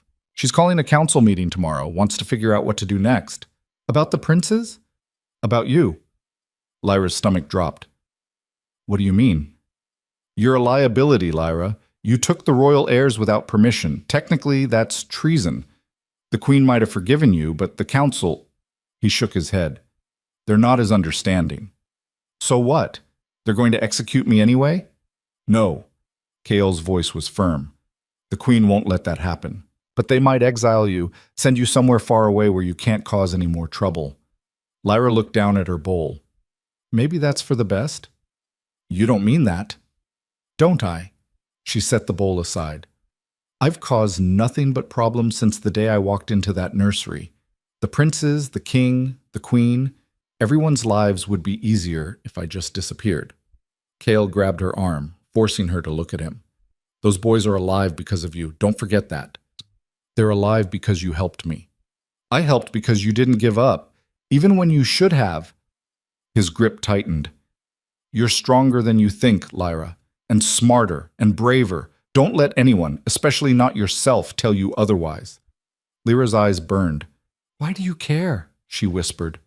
Kael was quiet for a moment. Then he let go of her arm and looked away. Because someone should, he said finally. The council meeting happened at dawn. Lyra was escorted to a smaller cave, her wrists bound, not tightly but enough to make the point. She was a prisoner, a criminal. The queen sat at the head of a makeshift table, surrounded by advisors and commanders. Kael stood off to the side, his arms crossed, his expression unreadable. And at the queen's feet, the pups sat, still in wolf form, still watching everything with those two intelligent eyes. One of the advisors, a tall man with a scar across his throat, stood up. We're here to discuss the matter of Lyra, he said, a wolfless servant who took the royal heirs without permission during a time of war. She saved their lives, the queen interjected, or she endangered them. The advisor's gaze was cold. We have no proof she didn't orchestrate the attack herself. No proof she's not working with the rebels who sieged the palace. That's insane, Kael said sharply. She was running from the soldiers, not with them. You're biased. You helped her. And I'd do it again. The advisor ignored him and turned to the queen. Your Majesty, with all respect, this woman is a threat. She's unvetted, untrustworthy, and unnaturally bonded to your sons. We recommend exile, permanent. The queen's jaw tightened. And I recommend you remember who you're speaking to. The advisor blinked. Your Majesty, Lyra saved my children. She risked her life multiple times to bring them back to me. And you want to punish her for that? We want to protect the kingdom. The kingdom needs people like her. The queen stood, her voice hard. People who act when others freeze. People who choose courage over convenience. She looked at Lyra. I'm not exiling her, and I'm not punishing her. She stays. With the princes. Where she belongs. The cave erupted into argument. Advisors shouted. Commanders protested. But the queen didn't flinch. This discussion is over, she said. Lyra stays. That's final. The advisors fell silent, their faces tight with disapproval. The queen turned to Lyra. You're free to go. Lyra stared at her, stunned. Your Majesty. Don't make me repeat myself. A guard stepped forward and cut the bindings on Lyra's wrists. Lyra rubbed her wrists, her mind spinning. She was free. She was safe. She was... The pups tackled her, both of them, all at once, knocking her backward onto the ground. They licked her face, their tails wagging furiously, and Lyra, despite everything, started to laugh. Okay, she gasped. I missed you too. The queen smiled, and for the first time since the attack, Lyra let herself believe that maybe, just maybe, everything was going to be okay. But that night, everything changed. Lyra woke to shouting, to the clash of steel, to the smell of smoke. The camp was under attack. She scrambled out of bed, grabbing the pups, and stumbled toward the cave entrance. Soldiers poured through the trees. Not rebels, not allies. The king's men. And leading them, his face twisted with rage, was the Alpha King himself. His eyes found Lyra across the chaos. And he smiled. There you are, he said. Lyra's blood turned to ice. The queen appeared beside her, her sword drawn. Get the boys to safety, now. Your Majesty, go! Lyra ran, but she didn't get far. A hand grabbed her from behind, yanking her backward. The pups flew from her arms, hitting the ground hard. She screamed, and then a voice, cold, familiar, hateful, spoke in her ear. Did you really think you could run from me? The king growled. Lyra twisted, trying to break free, but his grip was iron. I should have killed you the day you touched my sons, he said, but I'll fix that mistake now. He raised his sword, and then the pups attacked. They were small, young, untrained, but they were furious. They latched onto the king's legs, their teeth sinking deep, and he roared with pain. The queen charged forward, her blade flashing, and Lyra, bleeding, terrified, shaking, grabbed the knife Kael had given her. She didn't think. She just moved. The blade sank into the king's side. Not deep, not fatal, but enough. The king staggered back, his eyes wide with shock. You! He choked. The queen's sword found his throat. You're done, she said coldly. And then she struck. The king fell, and the camp erupted into cheers. Lyra collapsed. Kale caught her before she hit the ground, his arms strong and steady. You did it, he said, his voice rough. It's over. Lyra looked up at him, her vision blurring. Is it? Kale smiled. Yeah, it is. The pups climbed into her lap, whining softly, and Lyra held them close. The queen knelt beside her, her face streaked with blood and tears. You saved us, she said. Again. Lyra shook her head. We saved each other. The queen smiled, and for the first time in her life, Lyra felt like she belonged. The battle ended before dawn. The king's soldiers, leaderless, demoralized, surrendered or fled into the forest. The rebel camp erupted in celebration, soldiers shouting and embracing, their voices hoarse with relief and disbelief. But Lyra didn't celebrate. She sat on the ground beside the queen, the pups curled in her lap, and stared at the body of the Alpha King. His eyes were still open, frozen in shock. Blood pooled beneath him, dark and spreading. She'd helped kill him. The knife was still in her hand, sticky with blood. Lyra. The queen's voice cut through the fog. Look at me. Lyra couldn't. You did what you had to do, the queen said firmly. He would have killed you, killed the boys, killed me. You saved us. I killed him, Lyra whispered. No, I killed him. You defended yourself. There's a difference. Was there? Lyra wasn't sure anymore. Kale crouched beside her and gently pried the knife from her fingers. Come on, let's get you cleaned up. Lyra let him pull her to her feet. The pups whined, clinging to her legs, and she scooped them up automatically. They were shaking, both of them. She held them tighter. The camp was chaos around them. Soldiers dragging bodies, healers tending to the wounded, commanders barking orders. But Lyra felt separate from all of it, like she was watching through glass. She's in shock, someone said. A healer, maybe. Get her somewhere warm. Kale's arm slipped around her waist, supporting her weight. I've got her. They moved through the camp slowly. Lyra's legs felt like they belonged to someone else. The pups were heavy in her arms, their small bodies radiating warmth, and she focused on that, on the feeling of them, the realness of them. Not on the king's face, not on the blood. Not on the way his body had gone slack when the queen's blade found his throat. The healers set up a tent for her, a real one this time, with thick canvas walls and a brazier for warmth.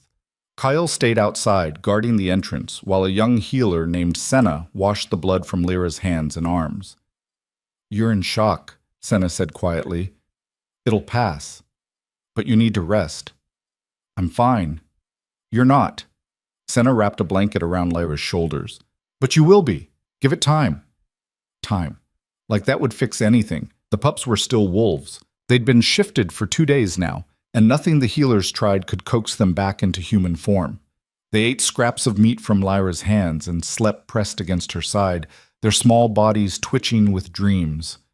Lyra wondered if they understood what had happened, if they knew their father was dead, if they cared. She looked down at them, at Caden's dark fur and Kieran's lighter coat, and felt her chest tighten.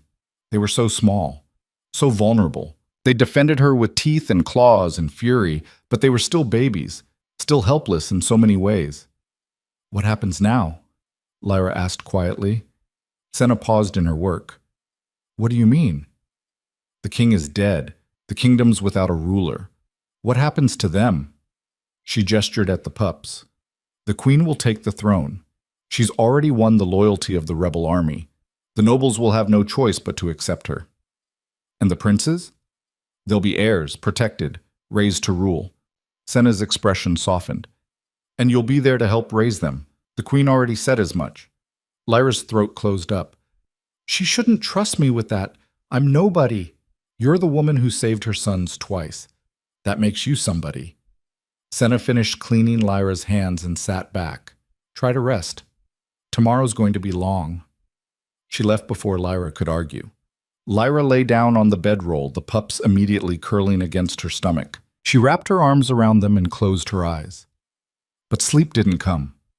Every time she started to drift off, she saw the king's face, heard the wet sound of steel cutting flesh, felt the weight of the knife in her hand. She'd killed someone. No, she'd helped kill someone. Did that make it better? Did that make it forgivable? Lyra didn't know. She just knew that something inside her had changed. Something had hardened, and she wasn't sure if that was a good thing or a terrible one. The queen came to see her that evening. She looked exhausted, her face pale, her eyes red-rimmed, her hair loose and tangled, but she moved with purpose, her shoulders straight, her chin up. A queen in every sense of the word. "How are you?" the queen asked, sitting down across from Lyra. "I don't know." The queen nodded. "That's fair." They sat in silence for a moment, the only sound the crackling of the brazier and the soft breathing of the sleeping pups. "The council wants to return to the palace," the queen said finally. "Now that the king is dead, the kingdom needs leadership, stability." Lyra's stomach twisted. "You're leaving? We're all leaving, including you." Lyra looked up sharply. "What? You're coming with us, you and the boys." The queen's gaze was steady. "I need you, Lyra. They need you." "Your Majesty, I can't." "Why not?" "Because I'm—" Lyra gestured vaguely at herself. "I'm nobody. A servant. A wolfless girl who doesn't belong in a palace." "You're the woman who saved my sons, twice." The queen leaned forward. "You think rank matters to me? Blood? Status? It doesn't. Not anymore. What matters is loyalty, courage, and you've shown more of both than anyone in my court." Lyra's throat tightened. "The advisors will never accept me." "Then they can leave." The queen's voice hardened. "I'm done letting other people dictate what my family needs. The boys trust you. I trust you. That's enough." "What about—" Lyra hesitated. "What about the truth? About who I am? Where I came from?" The queen's expression shifted. Something flickered in her eyes. Recognition, maybe, or guilt. "We need to talk about that," she said quietly. "But not here. Not now. When we get back to the palace, there's something I need to show you." Lyra wanted to ask what, wanted to demand answers, but the queen stood up, signaling the conversation was over. "Pack your things," she said. "We leave at first light." The journey back to the palace took 3 days. The snow had stopped, but the cold lingered, biting through clothes and skin. The rebels moved in formation, soldiers flanking the queen and the princes, who were still in wolf form, riding in a makeshift carrier on Lyra's back. Kyle walked beside her most of the way, his presence steady and grounding. "You're quiet," he said on the second day. "I'm tired." "That's not it." Lyra glanced at him. "What do you want me to say?" "I don't know. That you're scared? Relieved? Angry?" He shrugged. "Anything other than this blank-faced thing you've been doing since the battle." "I killed someone, Kale." "You defended yourself." "It's the same thing." "It's not." He stopped walking, forcing her to stop too. "Listen to me. The king was a monster. He terrorized his own people. He treated you like garbage. And when you finally stood up to him, he tried to kill you. You didn't start that fight, Lyra. You just finished it." "That doesn't make it easier." "I know." His voice softened. "But it does make it right." Lyra wanted to believe him. She really did. But every time she closed her eyes, she saw the king's face. The shock. The blood. The way he'd looked at her in those final seconds. Not with rage, but with something worse. Recognition. Like he'd seen something in her he hadn't expected. "He knew," Lyra said suddenly. Kale frowned. "Knew what?" "Something. When he looked at me, right before the queen struck, he knew something." Her hands tightened on the carrier's straps. "Like he recognized me." "Maybe he did. You were in his palace for months. He probably remembered your face." "No, it was more than that." Lyra shook her head. "I can't explain it, but there was something in his eyes, something that felt like—" She stopped. "Like what?" Kyle pressed. "Like he was seeing a ghost." Kyle was quiet for a long moment. Then he said, "The Queen's going to tell you something when you get back. Something big. I can feel it." "How do you know?" "Because I've seen that look before. The guilt. The weight of a secret." He started walking again. "Whatever it is, it's been eating at her for a long time." Lyra's chest tightened. "I'm not sure I want to know." "Probably not, but you need to anyway." They walked in silence after that, the snow crunching under their boots, the pups dozing in their carrier. The palace was a ruin. The outer walls were scorched black from the fire. Half the towers had collapsed. The courtyard was littered with debris, broken stone, shattered glass, the charred remains of furniture and tapestries. But the inner keep had survived. Damaged, yes, but still standing. The Queen walked through the gates like she owned them, which, Lyra supposed, she did now. The soldiers who'd stayed behind to guard the ruins dropped to their knees as she passed. "Your Majesty," one of them said, his voice shaking. We heard the king. The king is dead," the Queen said flatly. "I rule now. Get up. There's work to do." The soldiers scrambled to their feet, already barking orders at each other. Lyra followed the Queen through the destroyed hallways, the pups whining softly in their carrier. Everything looked wrong, familiar but broken, like a memory that didn't quite fit anymore. They passed the nursery, or what was left of it. The door hung off its hinges. The cribs were overturned. Soot covered the walls. Lyra's chest ached looking at it. This was where it had started, where the princes had first reached for her, where she'd become something more than a servant. Now it was ash and ruin. "We'll rebuild it," the Queen said quietly, noticing where Lyra was looking. "Better than before." Lyra nodded, not trusting her voice. They stopped outside the royal chambers, or what was left of them. The Queen pushed open the door and stepped inside. Lyra hesitated. "Come on," the Queen said. "There's something you need to see." Lyra followed. The room was mostly intact. The bed was still there, the heavy wooden frame blackened but whole. The wardrobe had toppled over, spilling silks and furs across the floor. And on the far wall, a portrait. Lyra's breath caught. It was a family portrait. The king and queen, younger, standing side by side. And between them, a little girl. She had dark hair, golden eyes, and a face that looked achingly familiar. Lyra stared at the portrait, her heart pounding. "That's you," the Queen said quietly. Lyra's legs went weak. "What?" "That's you, Lyra. When you were 3 years old." "No, that's not possible. I'm not—" "You're the king's daughter." The Queen's voice was steady, but sad. "His firstborn, born before the twins, before me." Lyra couldn't breathe, couldn't think. "You're lying." "I'm not." The Queen crossed to a chest in the corner and pulled out a bundle of cloth. She unwrapped it carefully, revealing a small silver bracelet. "This was yours. Your mother gave it to you the day she died." She held it out. Lyra took it with shaking hands. The bracelet was delicate, engraved with symbols she didn't recognize. But the moment she touched it, something inside her shifted, like a door opening, like a memory surfacing, a woman's face, soft, kind, smiling. "My little star." Lyra's knees buckled. The Queen caught her before she hit the floor, lowering her gently to sit on the edge of the bed. "Easy," the Queen murmured. "I know this is a lot." "Why?" Lyra's voice cracked. "Why didn't anyone tell me? Why did he—" "Because you were born without a wolf." The Queen's expression was grim. "In this kingdom, that's a death sentence for royalty." The king couldn't have a defective heir. It would have been seen as weakness, a curse on the bloodline. "So he threw me away." The words felt like stones in Lyra's mouth. "Because I wasn't good enough." "Yes." The Queen sat beside her. "Your mother, the king's first wife. She begged him to let you live, promised she'd hide you, raise you in secret.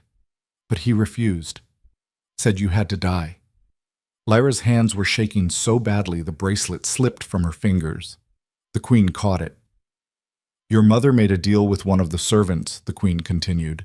"A woman named Mira. She agreed to take you, raise you as her own, and never speak of your origins. In exchange, your mother gave her gold, protection, a future for her family. What happened to my mother? The queen's expression darkened. She died 6 months later. Officially, it was an illness, but there were rumors. She stopped, her jaw tight. The king wanted to remarry, wanted sons with wolves. Your mother was in the way. He killed her. It wasn't a question. I don't know for certain, but I suspect. The queen looked at the portrait. By the time I married him, you were already gone, hidden, erased. I didn't know you existed until I found this portrait 2 years ago, tucked away in a storage room. Why didn't you say anything? Because I didn't know who you were. The servant who raised you, Mira, she died when you were young. The other servants who knew the truth were either dead or too scared to talk. I searched for months trying to find the girl in the portrait, and then, the queen's voice caught. Then my sons were born, and you walked into the nursery. And the moment I saw you with them, I knew. Lyra looked up sharply. You knew. Not consciously, but something felt right. The way they responded to you, the way you looked at them, it felt like family. The queen reached out and took Lyra's hand.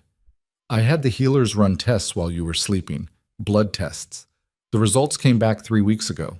And you didn't tell me? I wanted to, but I needed to be sure, needed to have proof. And I needed the king gone before I could say anything. Because if he'd found out, she didn't finish. She didn't have to. Lyra stared down at the bracelet in the queen's hand. She was a princess, a forgotten, discarded, erased princess. But a princess nonetheless. I don't want it, she said quietly. The queen blinked. What? The title, the recognition. I don't want it. Lyra, I'm serious. Lyra stood up, her legs still shaking but her voice steady. I've spent my whole life being invisible, being nothing, and yeah, that was hard, but it also made me who I am. If I take that title, if I become a princess, I lose that. I become someone else. You'd still be you. Would I? Lyra shook her head. The nobles would see me as a threat, a rival to the princes. They'd never accept me. And the people, the wolfless people I want to help, they wouldn't trust me anymore. I'd be one of the royals who threw them away.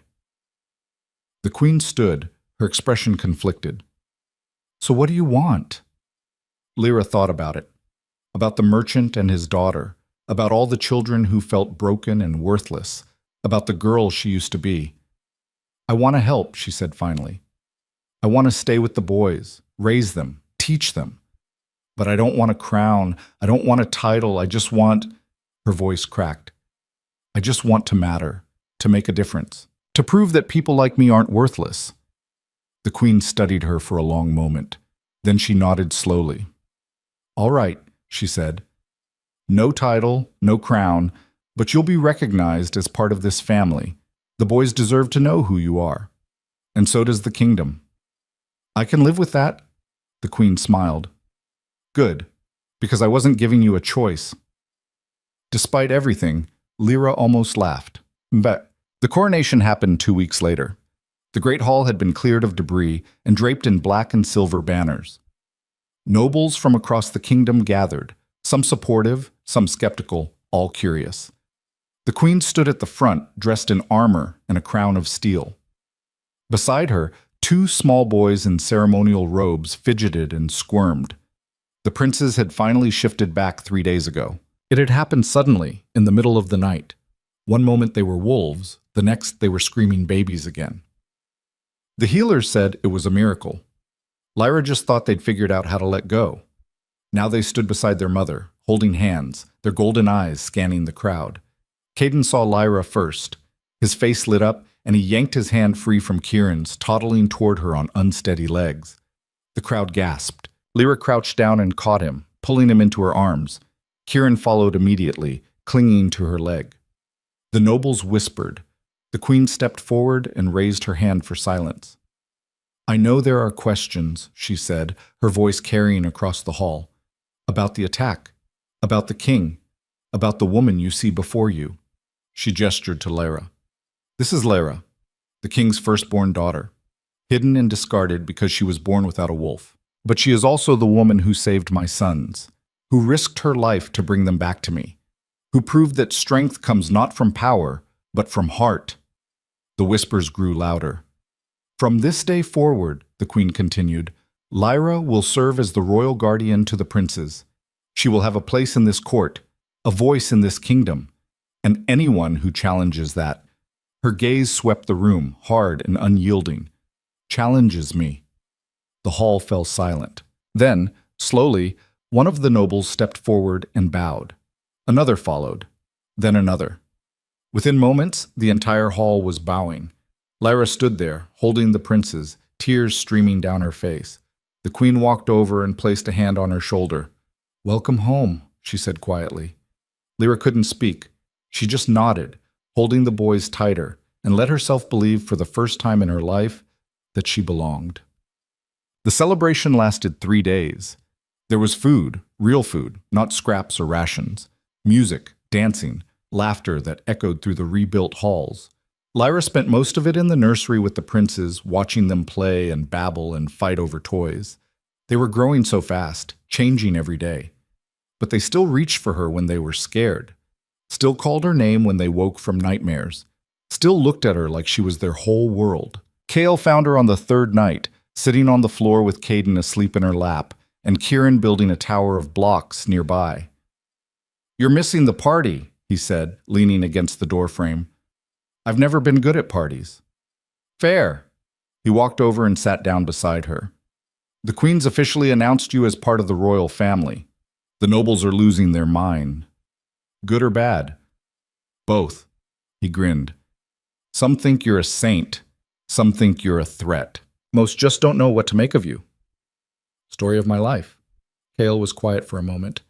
Then he said, "You did it, you know. What you set out to do. The boys are safe. The kingdom's changing. You won." Lyra looked down at Caden, at his peaceful, sleeping face. "It doesn't feel like winning," she admitted. "Why not?" "Because I lost so much to get here." She swallowed hard. "My innocence, my certainty, the idea that the world was fair. The world's never been fair." Kale's voice was gentle. "But you made it a little better. That counts for something." Lyra leaned her head against his shoulder. "Thank you," she whispered. "For everything. Anytime." They sat there in comfortable silence, watching Kieran stack blocks higher and higher until they toppled over, making him giggle. And Lyra thought, maybe this was enough. Maybe she didn't need a wolf or a title or a place in history. Maybe she just needed this. A moment of peace. A room full of laughter. 2 little boys who loved her unconditionally. Maybe that was winning, after all. 6 months later, the kingdom held its first council meeting with representatives from all classes. Nobles, soldiers, merchants, and even servants. It was chaos at first.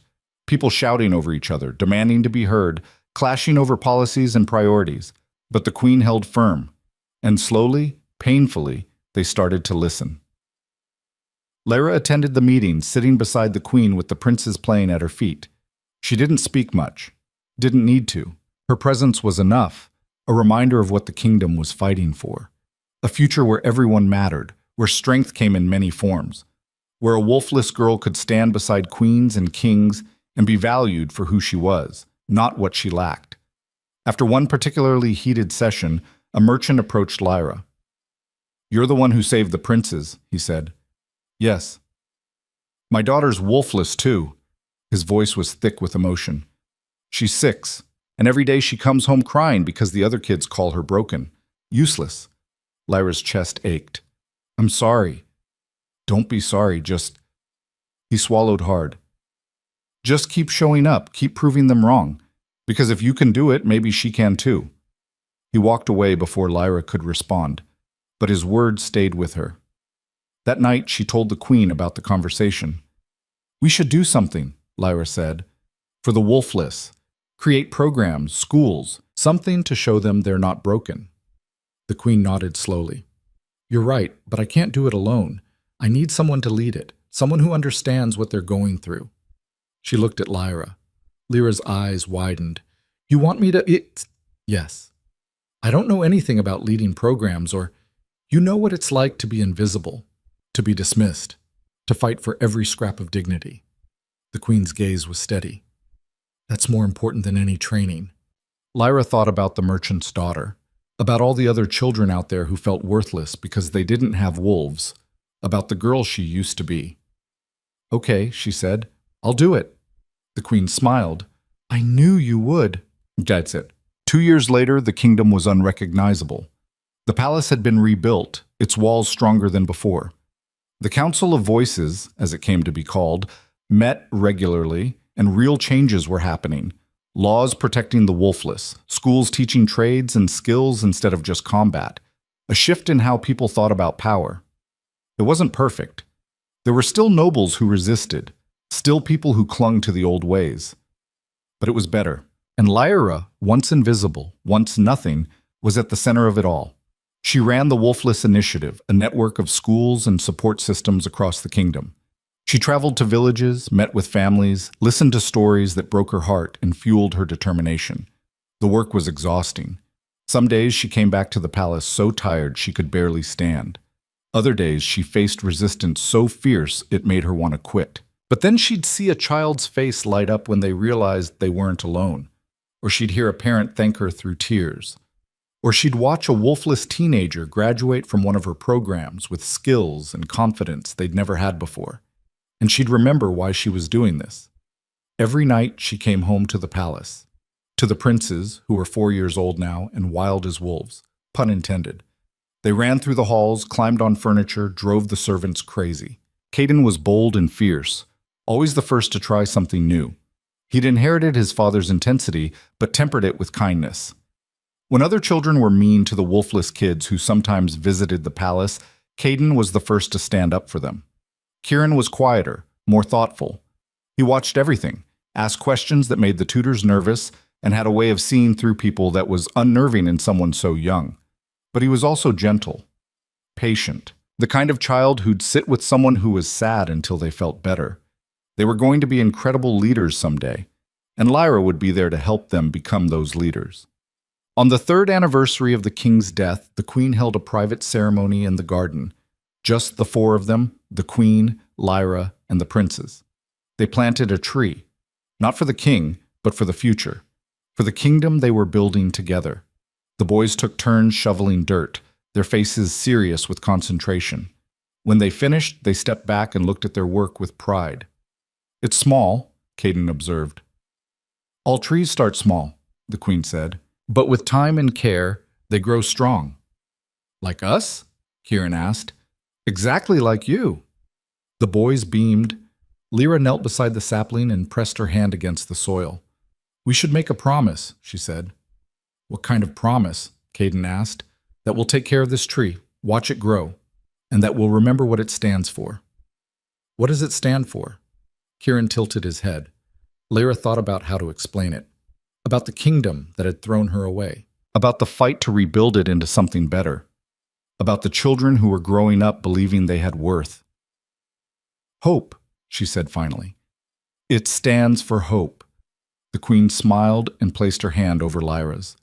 I like that. The boys added their hands to the pile.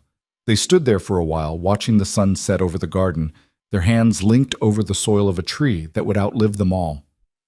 He would have hated this, the queen said quietly. Good, Lyra replied. The queen laughed, a real, genuine sound that made the boys giggle. You've changed, you know, the queen said. When I first met you, you couldn't even look me in the eye. I was terrified of you. And now? Lyra smiled. Now you're family. The queen's expression softened. Thank you. For not giving up. On the boys. On me. On yourself. Lyra didn't respond with words. She just squeezed the queen's hand. Because the truth was, she hadn't given up. She'd fought. She'd survived. She'd changed. And now, standing in a garden with a queen, 2 princes, and a future she'd helped create, she finally understood what it meant to win. Not by being the strongest or the fastest or the most powerful, but by refusing to let the world tell her she was nothing, by proving, again and again, that she was enough. That night, Lyra tucked the princes into bed. Caden grabbed her hand before she could leave. Lyra? Yeah, bud? You're not going anywhere, right? You're staying. Lyra's throat tightened. I'm staying. Promise? I promise. He smiled and closed his eyes. Kieran was already asleep, one hand clutching his blanket, the other stretched toward Lyra. She kissed both their foreheads and stepped into the hallway. Cale was waiting outside, leaning against the wall like he always did. They asleep? He asked. Finally. Good. He pushed off the wall and fell into step beside her. You got plans tomorrow?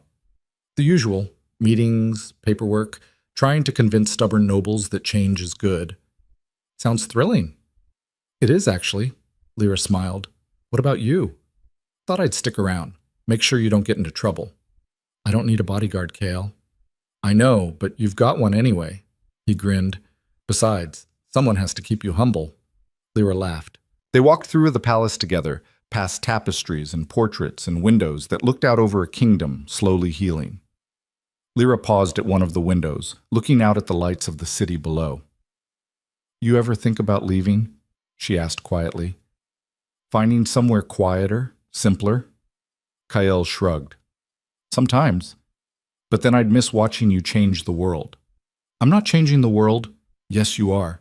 You just don't see it yet. He stood beside her, following her gaze. Those kids you're helping, they're going to grow up and have kids of their own. And those kids are going to grow up in a world where being wolfless doesn't mean being worthless. That's legacy, Lyra. That's change that lasts. Lyra felt tears prick her eyes. I just don't want them to feel the way I felt. They won't, because of you. They stood there in comfortable silence, watching the city. Thank you, Lyra said finally, for believing in me when I didn't believe in myself. Anytime. Bullshit. Years later, when the princes were grown and ruling the kingdom with wisdom and compassion, historians would tell the story of the wolfless guardian, the girl who saved two princes and changed a kingdom. Some would call it a fairy tale, others would call it a legend. But the people who lived through it, the children who attended her schools, the families she helped, the kingdom she transformed, they knew the truth. It wasn't magic, it wasn't destiny. It was just a broken girl who refused to stay broken, who chose courage over comfort, who loved fiercely and fought harder, who proved that strength doesn't come from what you're born with. It comes from what you choose to become. Lyra never forgot where she came from. She kept her old servant's clothes in a chest in her room. She still ate in the kitchen sometimes, sharing meals with the staff who'd once ignored her. She made sure the princes knew the servants by name, made sure they understood that rank didn't determine worth. And when they were old enough to understand, she told them her story, all of it. The rejection, the pain, the fear, the choice to run, the fight to survive. You were brave, Caden said when she finished. I was terrified, Lyra corrected. Bravery isn't not being scared, Kieran said quietly. It's being scared and doing it anyway. Lyra smiled through her tears. When did you get so wise? We had a good teacher. On Lyra's 30th birthday, the queen threw a celebration. The entire kingdom was invited. Nobles and servants, merchants and soldiers, wolfless and shifted. Everyone. Lyra stood on the palace balcony, looking out at the crowd, and felt overwhelmed by the sheer number of people who'd come. They're here for you, the queen said, standing beside her. They love you. They love what I represent, Lyra corrected. Hope, change, possibility. Same thing, the queen smiled. You gave them a future where they could be themselves. That's worth celebrating. The princes appeared, now young men of 16, tall and strong and confident. Speech time, Caden said, grinning. I hate speeches. Too bad. You're giving one anyway. Kieran handed her a piece of paper. Lyra looked down at it. It was blank. You want me to improvise? You're good at that, the queen said. Lyra took a deep breath and stepped forward to the edge of the balcony. The crowd fell silent. She looked out at them, thousands of faces, all turned toward her, waiting. I'm not good at speeches, she started. I never was, but I want to say something anyway. She gripped the railing. When I was a child, I was told I was worthless, that because I didn't have a wolf, I didn't matter. And for a long time I believed that. I let that define me. The crowd was completely still. But then something happened. Two babies needed me, and in trying to save them, I saved myself. I learned that worth isn't something you're born with. It's something you create through your choices, your actions, your refusal to give up. Her voice grew stronger. This kingdom used to measure people by their power, by their bloodlines, by whether they could shift. But we're changing that together. We're building a future where everyone has value, where everyone has a voice, where no child ever has to feel worthless because they're different. A tear streamed down her face, but she didn't stop. I'm not special. I'm not magic. I'm just someone who refused to accept that being broken meant being useless. And if I can do that, if a wolfless servant can stand here today and help shape a kingdom, then anyone can. Anyone. The crowd erupted into cheers. Lyra stepped back, her legs shaking, and the queen pulled her into a hug. That was perfect, the queen whispered. Lyra couldn't speak. She just held on and let herself feel it all. The love, the acceptance, the belonging. She'd started with nothing, and she'd become everything that mattered. Years passed. The princes became kings, co-rulers who governed with wisdom and compassion. The kingdom flourished. The Wolfless Initiative expanded to neighboring territories, and Lyra, no longer young but still fierce, continued her work. She never stopped fighting for the forgotten, never stopped believing that everyone deserved a chance.